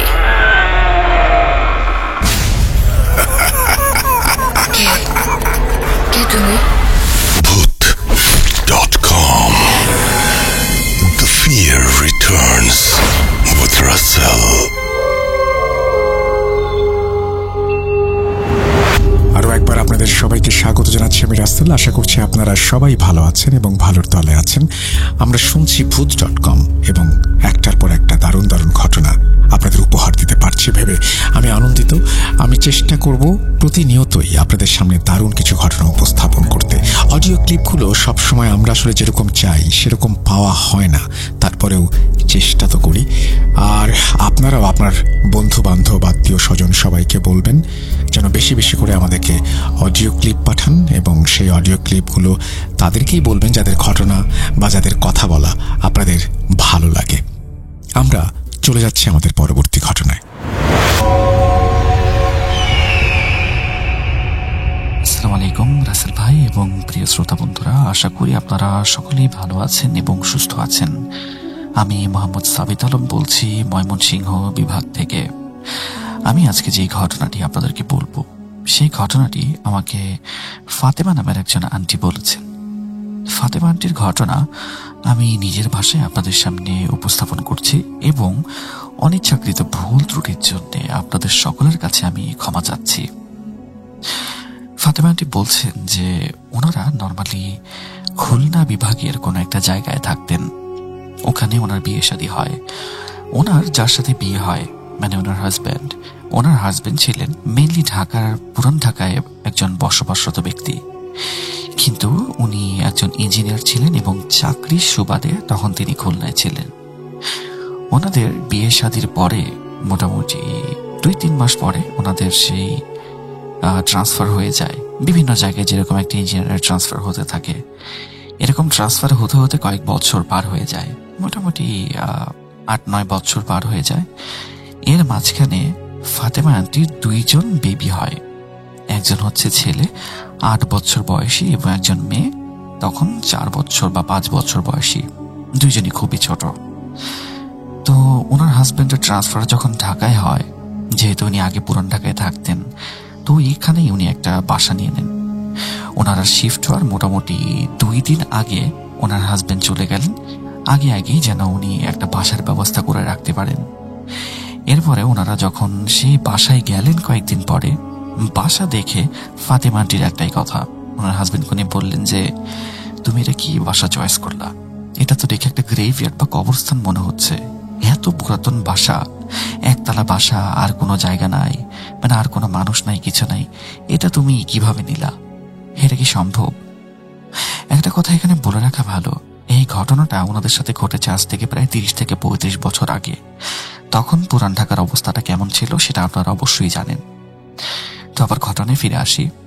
বাসাটা নেওয়ার পরে ওনার ফাতেমা আন্টি যখন বাসার ভেতরে ঢুকলেন, উনি দেখলেন যে সমস্ত যত ধরনের ওয়াল বিম যাই ছিল সবকিছুর উপরে একটা শেওলা মতো ভাব, আর কিরকম পিচ্ছিল এবং কিরকম একটা ভেজা ভেজা সেতে ভাব সম্পূর্ণ বাসার ভেতরে। এই জিনিসটা ওনার পছন্দ হয়নি। উনি ওনার হাজবেন্ডকে বারবার বলেছেন যে এমন বাসা নেওয়ার কি দরকার ছিল। ওনার হাজবেন্ড বলেন কি যে আমার তো এত সময় ছিল না, আমি এত খুঁজতে পারি নাই আসলে, তো যদি যখন ভালো বাসা পাবো উই উইল শিফট। ততদিন একটু কষ্ট করে থাকতে থাকো, কারণ আমার তো কাজ এখানে গুছাইতে হবে, আমি আসলে এত বেশি টাইম পাবো না, সরি, এখানেই থাকো কয়েকটা দিন, এরপর আমি দেখছি কি করা যায়। এর মাঝখানে ওনারা সেই বাসায় উঠে গেলেন, এবং বাসায় ওঠার পরে কিছু অদ্ভুত জিনিস ঘটে। যেমন ওনারা যখন রুম সেট আপ করলেন, ওনাদের রুমে ছিল আলমারি, তারপর dressing table, bed side table, আরও কিছু জিনিসপত্র। বাট সমস্ত রুম যখন সেট আপ করলেন এবং লাস্টে যখন ফাতেমা আন্টি আলমারি খুলবেন, তখন উনি দেখেন আলমারিটা খোলা এবং আলমারির দরজাটা টোটালি আলমারি থেকে আলাদা। উনি আলমারির দরজাটা টান দিতেই দরজাটা ওনার উপরে এসে পড়ে যায়। উনি তখন ওনার হাজব্যান্ডকে বলে, তুমি মানে জিনিসপত্র কিভাবে শিফট করো, এরকম চলতে থাকলে কোন দিন আমাদের মধ্যে কেউ মারা যাবে। ওনার হাজব্যান্ড এমন মানুষ ছিলেন যিনি সবকিছুতেই কৌতুক করতেন। উনি বলতেন কি যে, হে এরকম হয়েছে তাতে কি হয়েছে, তুমি তো বেঁচেই আসো, এত কথা বলার তো কিছু নাই, মরে তো যেতে পারতা, এরকম করে উনি কৌতুক করতে থাকেন। তা আন্টি তেমন বেশি একটা পাত্তা দেন নেই ওনার কথায়। 2 দিন পরে মানে প্রচন্ড বৃষ্টি হচ্ছে, ওরকম টাইম উনি দেখতে পেলেন ওনাদের রুমের একটা কোণা দিয়ে পানি পড়ছে বৃষ্টির। উনি ওনার হাজবেন্ডকে ডেকে ওঠালেন এবং বললেন যে, দেখো কি বাসা তুমি নিলা, এখান দিয়ে এরকম ভাবে পানি পড়তেছে, এই বাসায় কিভাবে থাকবো। ওনার হাজবেন্ড সেই কৌতুক মোডে বললেন কি যে, এটা তো আসলে বাসাটা কাঁদছে। আন্টি জিজ্ঞেস করলেন, হোয়াট ডু ইউ মিন? ভাইয়া বললেন কি যে, আরে আল্লাহর ইয়াতে কাঁদতেছে, আল্লাহর কথা মনে পড়তেছে তাই বাসা কাঁদতেছে। তখন ফাতেমা আন্টি এত বেশি রাগ করে ফেললেন, উনি বললেন কি যে, হ্যাঁ শুকরিয়া আদায় করো যে বাসা কাঁদতেছে আল্লাহকে মনে করে, এই শুকরিয়া আদায় করো যে বাসাটা সিজদা দেয় নেই এখনো, বাসাটা যদি সিজদা দিত তাহলে এতদিন আমরা মরহুম হয়ে যেতাম, দয়া করে বাসাটি একটু রেনোভেট করার ব্যবস্থা করো। তো ওনার হাজবেন্ড বললেন কি ঠিক আছে, ওকে, আমি দেখি কিভাবে রেনোভেট করা যায়। 2 দিনের মধ্যে উনি পাশের লোক লাগিয়ে বাসাটা কিছুটা রেনোভেট করিয়ে দিলেন। এখন বাসাটা মোটামুটি একটু থাকার মতো অবস্থায় ছিল। এর কয়েকদিন পরে একদিন আঙ্কেল চলে গেলেন তার অফিসে এবং আন্টি বাসায় ছিলেন এবং তার যে বাচ্চারা ছিল ওরা 2 জনও ছিল স্কুলে। তো উনি কোনো একটা কাজে একটু বের হবেন। আন্টি বের হওয়ার সময় উনি দেখেন ওনার মেইন যে ডোর, বাসার মেইন ডোরের সামনে একটা কুকুর দাঁড়িয়ে আছে, বিশাল আকৃতির একটা কুকুর, যার চোখগুলো কিছুটা লাল এবং কালারটা খুবই unusual, not black, not brown, not white, এরকম কিচ্ছু না, মনে হচ্ছে কালো, ধূসর এবং হলুদ এই 3টা রং মেশানো, এবং কুকুরটার কান ছিল একেবারে খাড়া। কুকুরটা তাকে দেখে খুবই জোরে জোরে গড়গড় করছে। আস্তে আস্তে কুকুরটা ওনার চারপাশে ঘোরা স্টার্ট করলো। উনি যখন বেশি ভয় পেয়ে গেলেন তখন কুকুরটাকে ছেড়ে দরজার কাছ থেকে যখন কুকুরটা সরে গেল, উনি দৌড়ে দরজার বাহিরে বেরিয়ে গেলেন। বাইরে বেরিয়ে দরজাটা লক করে দিলেন। লক করে উনি বাইরে দাঁড়িয়ে মানুষ খুঁজতে থাকলেন যে যদি এখান থেকে কেউ আসে আমি ডেকে কুকুরটাকে বের করে দেওয়ার একটা ব্যবস্থা করি। তো ফরচুনেটলি ওখান দিয়ে তখন 2 জন মানে দিনমজুর যাচ্ছিলেন। তো উনি দিনমজুর 2 জনকে ডাক দিলেন আর বললেন কি যে, ভাই দয়া করে আমার একটা উপকার করবেন, আমার ঘরের ভেতর অনেক বড় একটা কুকুর ঢুকেছে, আমি একা একটা মহিলা মানুষ বের করতে পারছি না, আপনারা কি ভেতরে কি একটু বের করে দেবেন, আমি আপনাদেরকে এই কাজের জন্য ভালো টাকা পয়সা দেব। তো এই 2 জন লোক ঘরের ভেতরে গেল। 5-6 মিনিট পরে ফিরে আসলো এবং বলল কি যে, ম্যাডাম ভেতরে তো কোনো কুকুর টুকুর কিছুই নাই, আপনি কি দেখছেন? তো উনি বলেন কি যে, আরে আমি তো নিজে দেখেছি, আপনারা আরেকবার দেখে আসেন। তো ওনারা আবার ভেতরে গেল এবং বাহিরে এসে একই কথা, ম্যাডাম কিছুই নাই, আপনি কেন এগুলো কইতেছেন আমরা বুঝতেছি না। তো এরপরে আন্টি ওনাদেরকে নিয়েই বললেন কি যে, চলেন আমার সাথে ভেতরে চলেন, দেখবেন। তা আন্টি ওনাদেরকে ভেতরে নিয়ে যাওয়ার পরেও অনেকক্ষণ খোঁজাখুঁজি করার পরেও কোনো কুকুর আন্টি পেলেন না। তো উনি খুবই ডিসঅ্যাপয়েন্টেড এবং খুবই মানে শকের মধ্যে ছিলেন যে এটা কি হলো, আমি তো কুকুর দেখলাম, তাহলে এই কুকুর হঠাৎ করে গেল কোথায়? তখন উনি ওই 2 দিনমজুরকে কিছু টাকা পয়সা দিয়ে বিদায় করে দিলেন এবং দিন ধর্মের কাজে ব্যস্ত হয়ে গেলেন। উনি এও চিন্তা করছিলেন যে কুকুরটা না জানি কোথায় লুকায় আছে, বাচ্চারা যখন আসবে আবার কামড় টামড় নিয়ে দেয়, এরকম চিন্তা ভাবনা উনি করছিলেন। এরপরে ওনার বাচ্চারা আসলে উনি যখন মোটামুটি শিওর যে বাসায় কুকুরটা নেই, বাচ্চাদের সাথে খেলা এবং বাসার কাজ করাতে উনি ব্যস্ত হয়ে গেলেন। কিন্তু ব্যাপারটা উনি ভুলেন নাই। ওনার হাজব্যান্ড যখন সন্ধ্যার সময় বাসায় আসলেন, তখন উনি ওনার হাজব্যান্ডকে এই ঘটনাগুলি খুলে বললেন যে আমি এরকম একটা কুকুর দেখলাম ঘরের ভেতরে, এটা কোত্থেকে আসলাম এটা জানি না, বিকজ আমাদের ঘরের দরজা তো লকড ছিল, তাহলে কুকুর কোত্থেকে আসবে? তো ওনার হাজব্যান্ড বললেন কি যে হয়তো বা ঘরের কোনো একটা ওয়ালে খুব বড় একটা হোল আছে, যে হোলের ভেতর দিয়ে আসতে পারে কুকুরটা। তো আন্টি তখন আবার কিছুটা রাগ করলেন, বললেন কি যে তুমি কি পাগল? ঘরের ভেতরে ওয়ালের ভেতরে এত বড় একটা হোল থাকবে, বাতাস আসবে, আলো আসবে, আমরা কি বুঝবো না?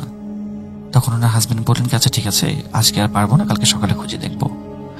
তো ভোরবেলা আজান দেওয়ার পরে যখন নামাজ পড়লেন দুইজন মিলে, তখন উনি ওনার হাজবেন্ডকে বললেন যে চলো খুঁজে দেখি। কিন্তু ওনার হাজবেন্ড আর উনি খোঁজাখুঁজি করার পরেও কোনো হোল খুঁজে পেলেন না। ওনার হাজবেন্ড বাসা থেকে বেরিয়ে যাওয়ার পরেও উনি মোটামুটি বলতে গেলে প্রায় কয়েকবার খুঁজে ফেলেছেন সম্পূর্ণ বাসা, কিন্তু কোনো হোল উনি পেলেন না। এখন উনি আর কি করবেন এই বিষয় নিয়ে? উনি আর তেমন কিছু চিন্তা করেন নাই। ওনার হাজবেন্ডকে উনি বলতেন যে ঘরটা আসলে মেবি হন্টেড, আমাদেরটা চেঞ্জ করে ফেলা উচিত, এই ঘরটা দেখেই হন্টেড মনে হয়। ওনার হাজবেন্ড আবার কৌতুক করে বললেন কি যে হ্যাঁ ঠিকই বলেছে, ঘরটা হন্টেড দেখতেই মনে হয়, এন্ড তোমাকে দেখতে হন্টেডই মনে হয়, তারপরে তো তোমার সাথে আমি আছি। আন্টি আর কোনো কথা বাড়ালেন না, কারণ আঙ্কেল এমন একটা মানুষ ছিলেন, উনি কৌতুক করে যে কোনো কিছু বলতে পারতেন এবং আন্টির মন মেজাজ খারাপ হয়ে যেত, এই চিন্তা করে আর কথা বাড়ান নাই। তো সেদিনের মতো দিন পার হয়ে গেল। এর 2 দিন পরে হঠাৎ ওনার 8 বছরের ছেলেটা, ওনার ছেলের নাম হচ্ছিল ওসমান এবং মেয়ের নাম হলো আমেনা। তো ওসমান, ছোট ওসমান হচ্ছে ওনার কাছে আসলেন এবং বলছে যে আম্মু তোমার সাথে আমার কিছু কথা আছে। তো আন্টি বললেন হ্যাঁ বাবা বলো। ছেলেটা বলল কি যে আমি একটু কয়েকদিন ধরে খুব বিরক্ত আম্মু।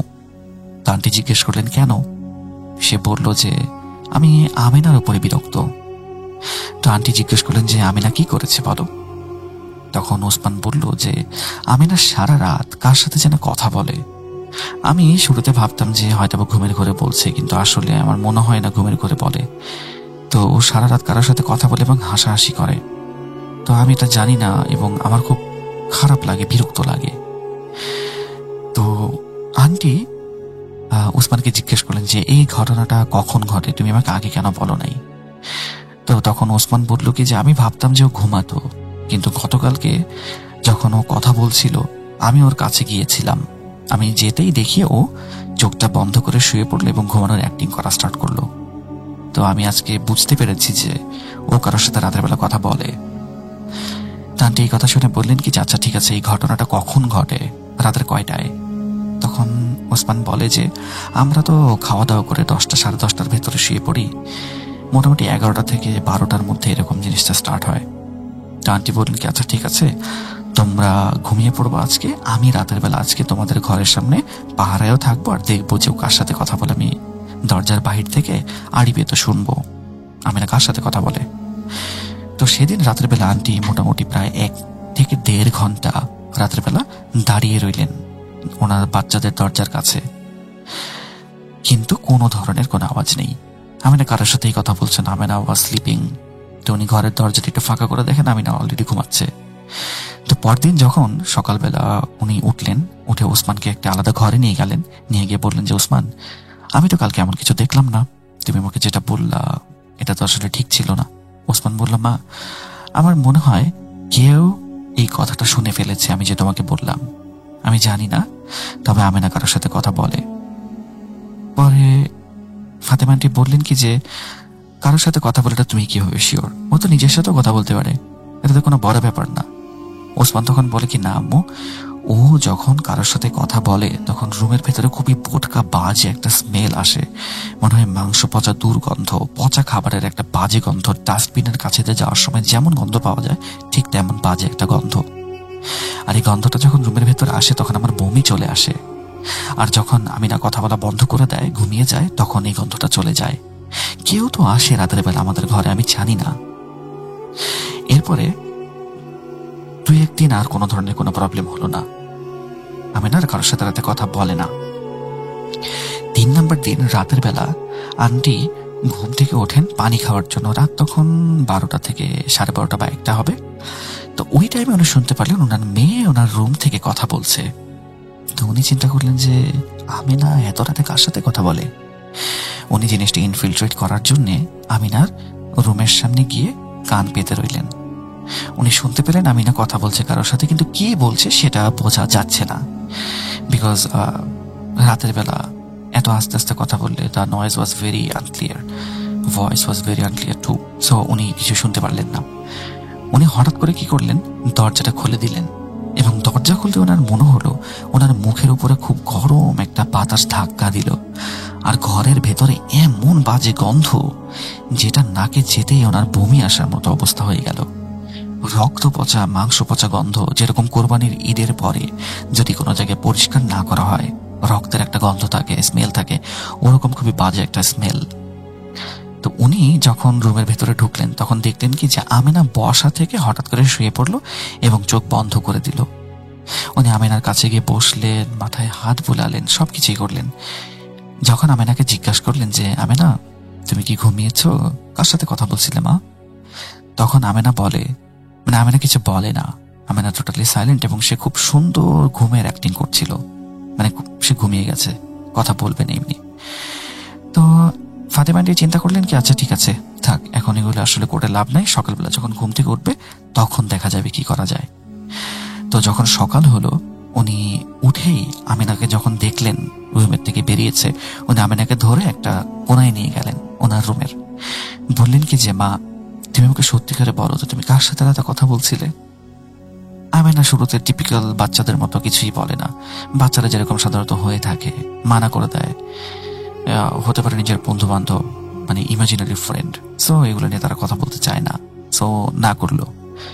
বাট অনেক জোরাজোরি করার পরে আমিনা স্বীকার করলো যে হ্যাঁ আমি কারোর সাথে কথা বলি, উনি একজন আন্টি, এবং এই আন্টি সবসময় বলে যে আমিনার সাথে সে কথা বলবে, কেন বলবে সেটা বলে না, বাট কথা বলবে, এইটুকু জিনিস ওই আন্টি সবসময় বলে।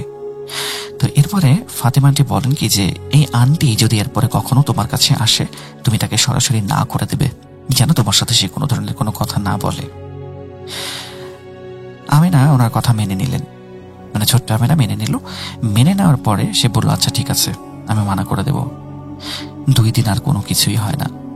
3 নাম্বার দিন আমিনা সকালে উঠে ফাতেমা আন্টিকে ডাক দেয়, মা একটু এদিকে আসো।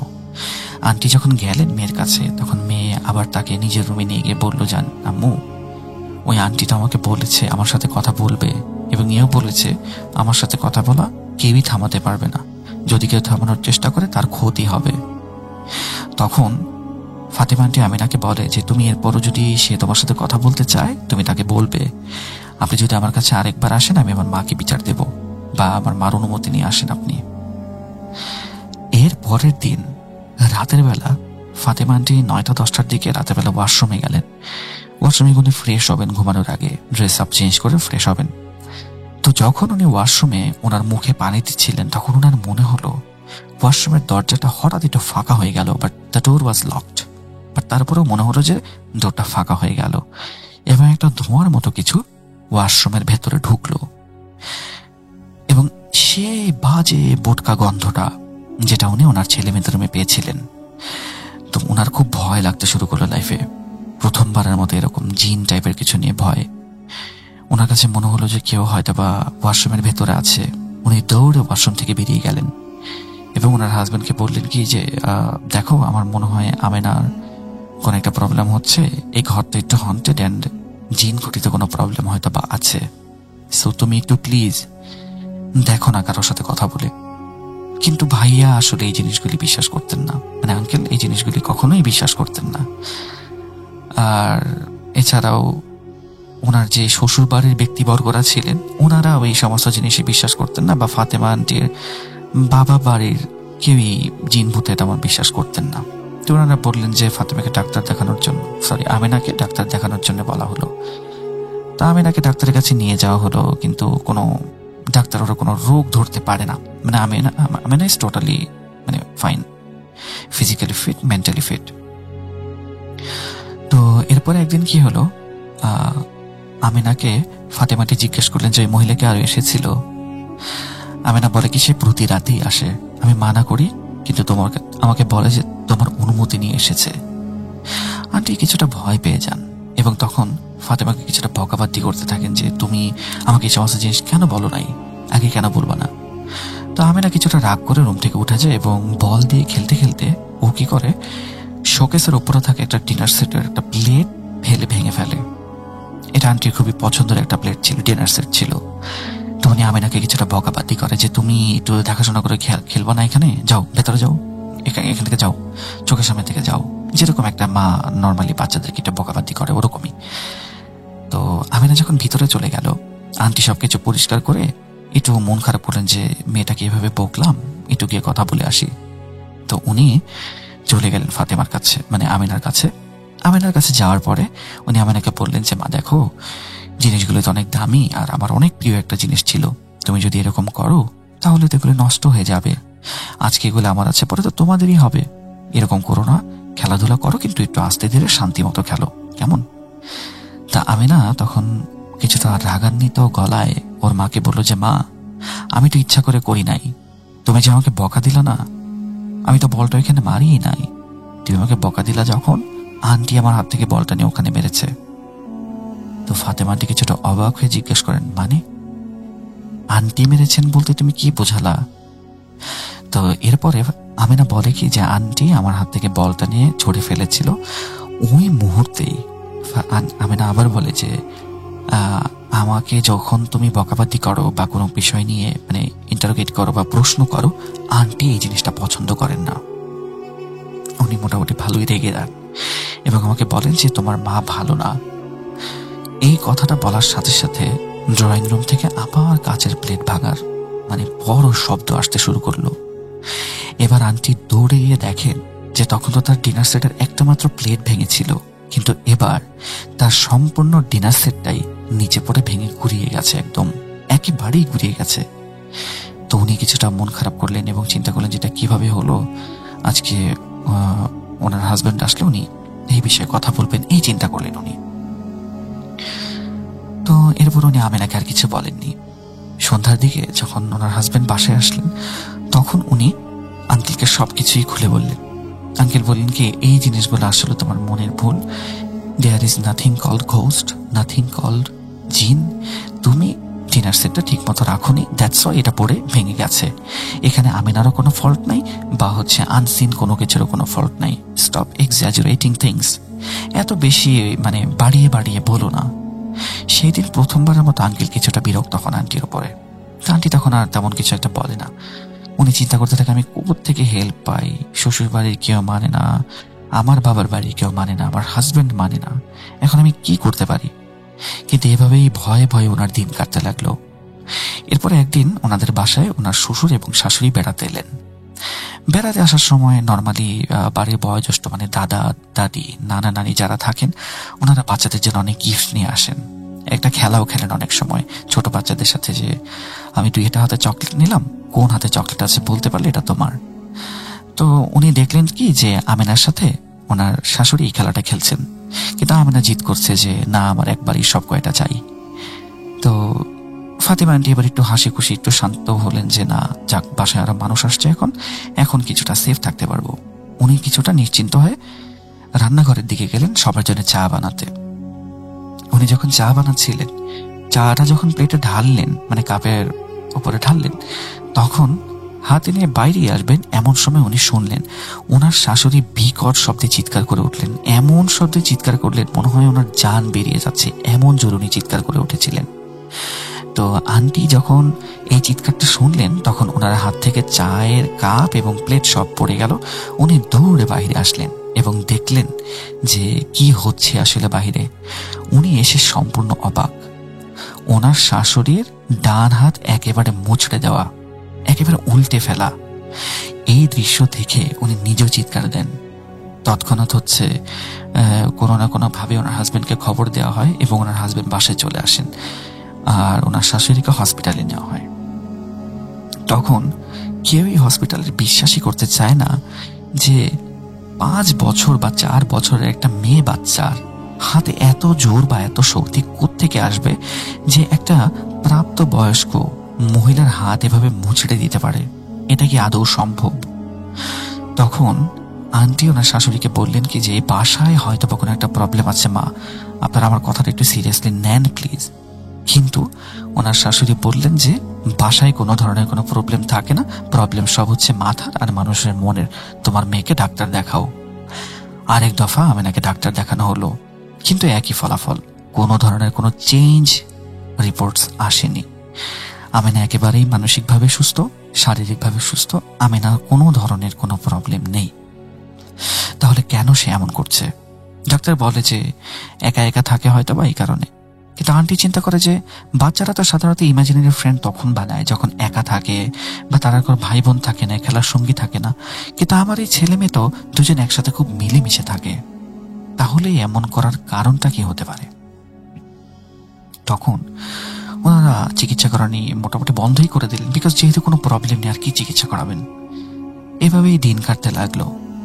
এরপরে এমন একদিন একটা ঘটনা ঘটলো যেটা আসলে সবাইকে বিশ্বাস করতে বাধ্য করে দিল যে আসলেই ওনাদের এই ঘরে কোনো একটা প্রবলেম আছে।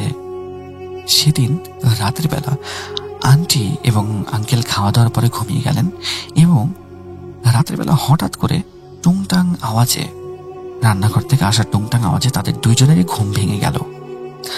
ঘুম ভাঙার পরে যখন তারা বাহিরে আসলেন, ওনারা দেখতে পেলেন অনেক বড় একটা বিশাল আকারের কুকুর ওনাদের দরজার থেকে একটু দূরে দাঁড়িয়ে আছে। এটা দেখে আন্টি তখন ওনার হাজবেন্ডকে বললেন যে তুমি তো বিশ্বাস করতে না, দেখছো এখন এটা কোত্থেকে আসলো বলো। কুকুরটার চোখ ছিল লাল এবং চোখ দিয়ে লাল ধোঁয়া বেরোচ্ছিল, এমন কালারটা খুবই আনইউজুয়াল, সাদা তারপরে ব্রাউন অ্যান্ড ইয়েলো কালারের একটা মিশ্রণ মনে হচ্ছিল। তো আস্তে আস্তে কুকুরটা ওনাদের দুইজনের সামনে ঘড় ঘড় করতে লাগলো, মানে কামড় দেওয়ার একটা অবস্থার মতো করতে লাগলো। ওনারা কিছুটা পিছিয়ে গেলেন, দৌড়াদৌড়ি পড়তে লাগলেন। আস্তে আস্তে দেখলেন কি আয়াতুল কুরসি যখন ওনারা পড়া স্টার্ট করলেন এবং আরো বাদবাকি দোয়া যখন পড়া স্টার্ট করলেন ওনারা, তখন কুকুরটা আস্তে আস্তে সরে যাচ্ছে, কিন্তু একেবারে যাচ্ছে না, ওনাদের দিকে দাঁড়িয়ে এক পা দুপা করে পিছাচ্ছিল। একটু পরে হঠাৎ করে কুকুরটা দেখা গেল যে তার ছেলে মেয়েদের রুমে চলে গেল, সামনে গিয়ে একেবারে অদৃশ্য হয়ে গেল। ওনারা দুইজনে অবাক হয়ে গেলেন যে এটা কিভাবে সম্ভব, একটা কুকুর আমাদের চোখের সামনে এভাবে থাকলো আর অদৃশ্য হয়ে গেল, এটা কিভাবে সম্ভব? It's not possible. উনি তখন ওনার হাজবেন্ডকে বললেন যে তোমরা কেউ বিশ্বাস করতে না, এখন আমার বাচ্চাদের কি হবে? ওনারা যখন এরকম কথা বলছিলেন এবং দৌড়ে বাচ্চাদের রুমে যাচ্ছিলেন, তখন বাচ্চাদের রুম থেকে ওনার ছেলে উসমানের বিকট চিৎকার, মানে ওকে খুব মেরে ফেলছে এমন একটা অবস্থা। ওনারা যখন রুমের ভেতরে যাবার চেষ্টা করলেন তখন দরজা বাহির থেকে লকড, কোনো অবস্থাতেই ওনারা দরজা খুলতে পারছেন না। ধোয়া পড়ছেন, রান্নাঘর থেকে বিভিন্ন টাইপের ইনস্ট্রুমেন্ট, টুল বক্স এনে দরজা ভাঙার চেষ্টা করছেন, কোনোভাবেই কিছু সম্ভব হচ্ছে না। মোটামুটি 3 থেকে 4 মিনিট পরে দরজাটা আপনা আপনি খুলে গেল এবং দরজার ভেতরে ঢুকে ফাতেমাটি আমাকে যেভাবে বলেছেন এবং উনি কথাটা বলার সময় তখনও কাঁপছিলেন, ওনার ভয়েসটা কাঁপছিল। উনি বললেন যে বাবা তুমি বিশ্বাস করবে না সাবিত, আমি দেখলাম আমার চোখের সামনে মনে হয় একটা ফিল্ম চলছে। It was like an horror film in front of my eyes. আমার মেয়ে, আমার 4-5 বছরের মেয়ে আমার 8 বছরের ছেলের গলা ধরে ডান হাতে তাকে উপর করে তুলে রেখেছে এবং আশেপাশে তাদের যে বই খাতা কলম যা ছিল সবকিছু যেন হাওয়ায় উড়ছে। এই অবস্থা বর্ণনা আমি কিভাবে করবো আমি জানি না।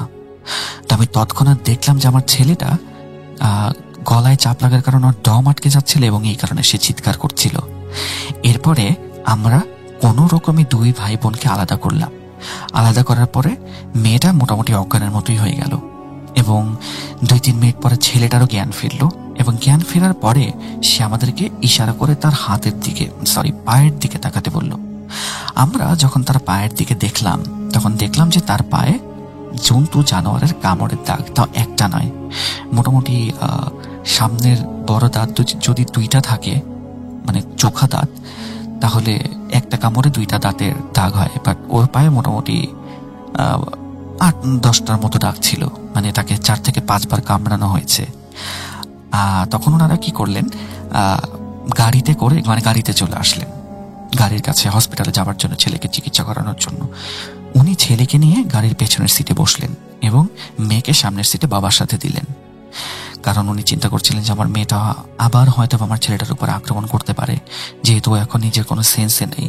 এটা অবশ্যই ওর কোনো ভুল না, ওর কোনো দোষ না, কিন্তু অবশ্যই এটার কারণে, এই সমস্যার কারণে ও আমার ছেলের উপর আক্রমণ করতে পারে। এই কারণে উনি তখন ছেলেকে জড়িয়ে ধরে গাড়ির পেছনে বসেন এবং মেয়েকে গাড়ি থেকে সামনের সিটে বসতে দিলেন। 5 মিনিট গাড়ি ড্রাইভ হচ্ছে, তখনই মেয়েটা হঠাৎ করে উঠে পড়ল। এমনভাবে উঠলো যেন সে ঘুম থেকে উঠেছে, এবং মাকে জিজ্ঞেস করছে যে মা কি হয়েছে, ভাইয়া এমন করে আছে কেন, ভাইয়া আঘাত পেল কিভাবে? আন্টি চিন্তা করছিলেন যে বেচারি, তুমি তো এই সমস্ত কিছু করেছো, কিন্তু তুমি তো জানো পর্যন্ত না, আমরা কি করব জানি না। ফাইনালি ওনার ছেলে ওসমানকে ডাক্তারের কাছে নিয়ে আসা হলো, পরীক্ষা করানো হলো, ইনজেকশন দেওয়া হলো। সব কিছু করানোর পরে ডাক্তার যে তথ্যটা দিলেন সেটা ছিল এমন যে ওসমানের পায়ে যার কামড়ের দাগ ছিল সেটা আসলে কুকুরের কামড়ের দাগ। টোটালি এটা একটা কুকুরের কামড়ের দাগ ছিল। এই কথা শুনে ওনারা আরো ভয় পেয়ে গেলেন যে আজকেই আমাদের ঘরের সামনে কুকুর দেখলাম, আমি এর আগেও দেখেছিলাম ঘরের ভেতরে কুকুর আসা কোনোভাবেই পসিবল না, বাট এখানে কুকুর আসলো আর ঘরের সামনে গিয়ে উধাও হয়ে গেল, আমার ছেলেকে কামড় পর্যন্ত দিল, এটা কি হচ্ছে এই বাসায়? ওনার হাজবেন্ড তখন চিন্তা করলেন কি এই বাসায় আর থাকা যাবে না। তো তৎক্ষণাৎ ওনারা গাড়ি করে ওনাদের এই একই শহরে, পুরান ঢাকার আশেপাশে ওনার হাজবেন্ডের খালার বাসা ছিল, ওনারা সেখানে গিয়েই উঠে পড়েন এবং আস্তে আস্তে মালপত্র যেই জিনিসগুলি ছিল, মালামাল, ওগুলো আস্তে আস্তে নিয়ে আসতে থাকেন। এরপরে আমিনার সাথে ওরকম তেমন প্রবলেম না হলেও মাঝে মাঝে রাতের বেলা আমিনা কার সাথে কথা বলা শুরু করছিল আবার। তো আমিনাকে যখন হুজুর দেখানো হয়, এবার তো সবাই বিশ্বাস করতে যেহেতু রাজি হয়েছে, সো আমিনাকে হুজুর দেখানো হয়। হুজুর দেখানোর পরে হুজুর সবকিছু শোনার পরে বলেছিল যে ঘরটাতে আপনারা উঠেছিলেন সেই ঘরটায় কেউ কালো জাদু করেছিল, বা এই ঘরটার ভেতরে এমন কিছু ঘটেছিল যেই কারণে একটা জিন সেখানে বন্দী, কোনো একটা অ্যাক্সিডেন্ট বা কিছু একটা হয়েছিল যেই কারণে একটা জিন এখানে এখন বন্দী। সো এই জিনটা এই ঘরে যেই আসবে তাদের মধ্যে থেকে যে কোনো একটা ফ্যামিলি মেম্বারের শরীর দখল করার চিন্তা করে। দ্যাটস ওয়াই আপনার মেয়ে আমিনাকে সে ছাড়তে চাইতো না, কিন্তু তার ক্ষমতা বাসার ভেতর পর্যন্তই সীমাবদ্ধ ছিল, এই কারণে সে আপনার মেয়ের পিছু আর নিতে পারেনি। তো এরপরে যখন হুজুরকে জিজ্ঞাসা করা হয় যে আমিনা এখনো বারবার কারোর সাথে কথা বলে বলে মনে হয়, তখন হুজুর বলেন কি যে এটা কোনো প্রবলেম না, অনেকদিন ধরে ওই জিনিসটা ছিল, তো তার একটা প্রভাব আমিনার মাথায় রয়ে গেছে এই কারণে, বাট এখন আমিনার সাথে কোনো ধরনের কোনো গায়েবী কোনো প্রবলেম নেই। তো এরপরে হুজুর তাকে তারপরে একটা তাবিজ দেন, কিছু পানি পড়া দেন কিছুদিন খাওয়ার জন্য। এরপরে আস্তে আস্তে আমিনার সুস্থ হয়ে যায় এবং আর কিছু হয় না। আন্টি আমাকে বলেন যে এখন আমিনার বিয়েও হয়ে গেছে, আমিনাও এখন মা হয়ে গেছে, এবং ওসমান ভাই যে ছিল উনি এখন আমেরিকা থাকে, তো ভালো একটা সেটেলড অবস্থায় তারা আছেন। কিন্তু এই ঘটনার কথা ওনারা কোনোদিনও ভুলবেন না। আর এই ঘটনার পর থেকে ওনার হাজবেন্ড অর্থাৎ আঙ্কেল যে কোনো ধরনের মজা করাই বন্ধ করে দিয়েছেন এবং উনি ওনার ওয়াইফের কথা সিরিয়াসলি নিতে শুরু করেছেন। এই ছিল আপনাদের জন্য আমার কালেক্ট করা আজকে হন্টেড হাউসের ঘটনা। যদি ভালো লেগে থাকে তাহলে আমি আপনাদের কাছে কৃতজ্ঞ, আর যদি ভালো না লাগে then I am really sorry. পরবর্তীতে আরো সুন্দর ঘটনা আপনাদের কাছে আনার চেষ্টা করব। আপনারা ভালো থাকবেন, সুস্থ থাকবেন, ভূত.com এর সাথে থাকবেন এবং আমার জন্য সকলে দোয়া করবেন। আসসালামু আলাইকুম।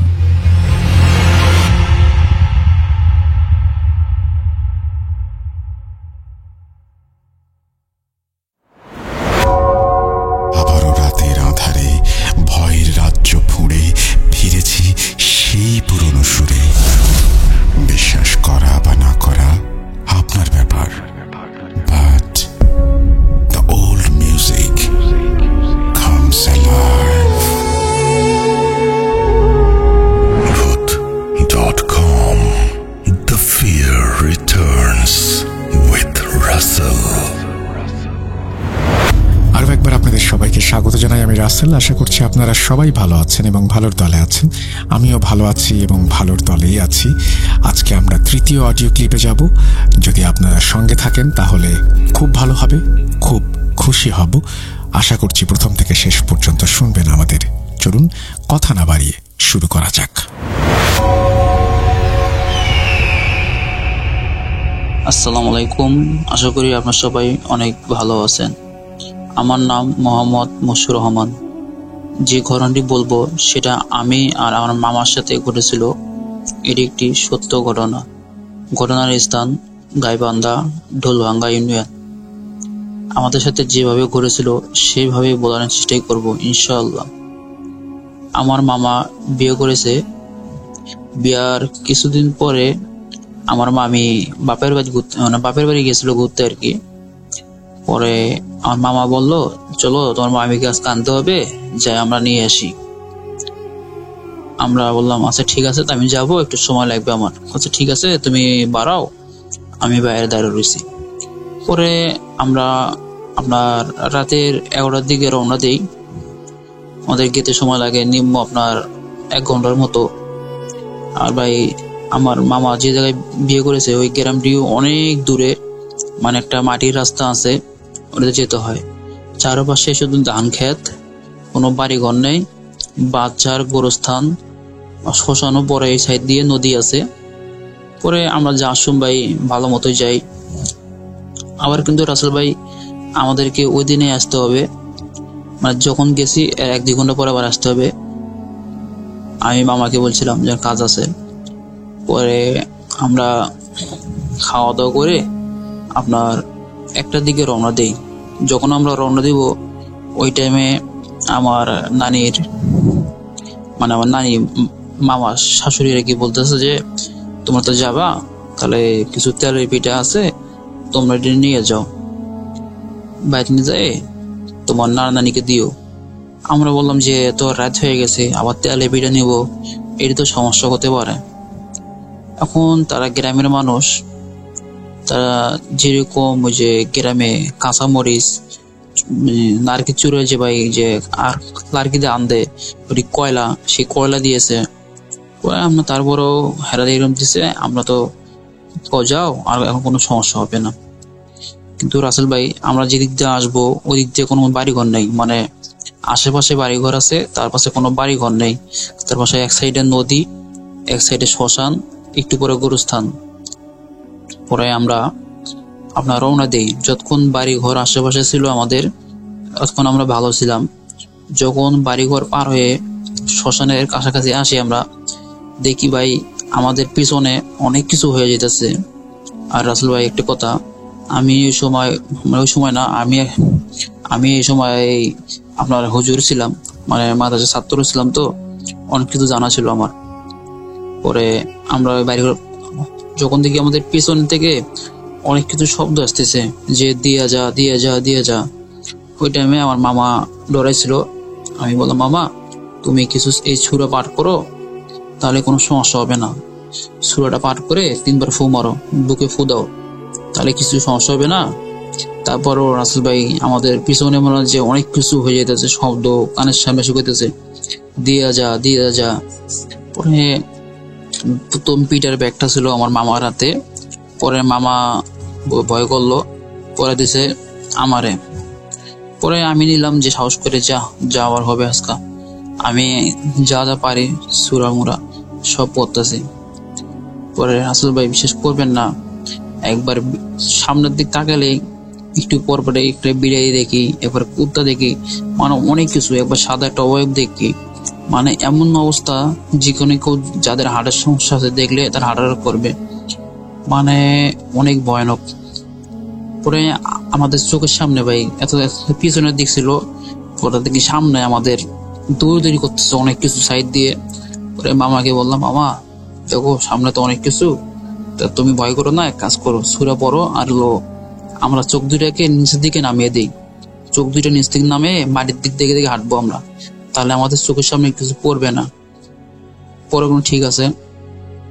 পরে বিশ্বাস করবে না রাসেল ভাই, এত অবস্থা, মানে পিছনে অনেক তুফান হয়ে যেতেছে। যখন ঘূর্ণিঝড় হয় এইরকম বাতাস, বা কানের সামনে এসে গরম একটা হাওয়া লাগে যে বলে দিয়ে যা দিয়ে যা, আমি খাবো, আমার খিদে নিয়ে গেছে, দিয়ে যা। পরে তারপরও আমরা দেই নেবে রাসেল ভাই। পরে অনেক কষ্ট করে মানে আপনার যেখানে বাড়ি ঘর আছে এর আশেপাশে আমরা আসি। আসার পরে এই মাসকে পরের মানুষজনের কাছে যে সাহায্য চাই আমরা, যে এই অবস্থা, আমাদেরকে বিপদ থেকে উদ্ধার করুন।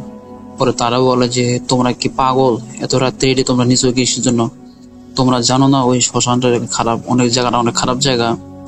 পরে আমরা বললাম যে না, আমরা তো কইছিলাম, কিন্তু জোর করে আমাদেরকে দেওয়া হয়েছে। পরে আচ্ছা ঠিক আছে, তোমরা এইগুলা এখানে রাখো।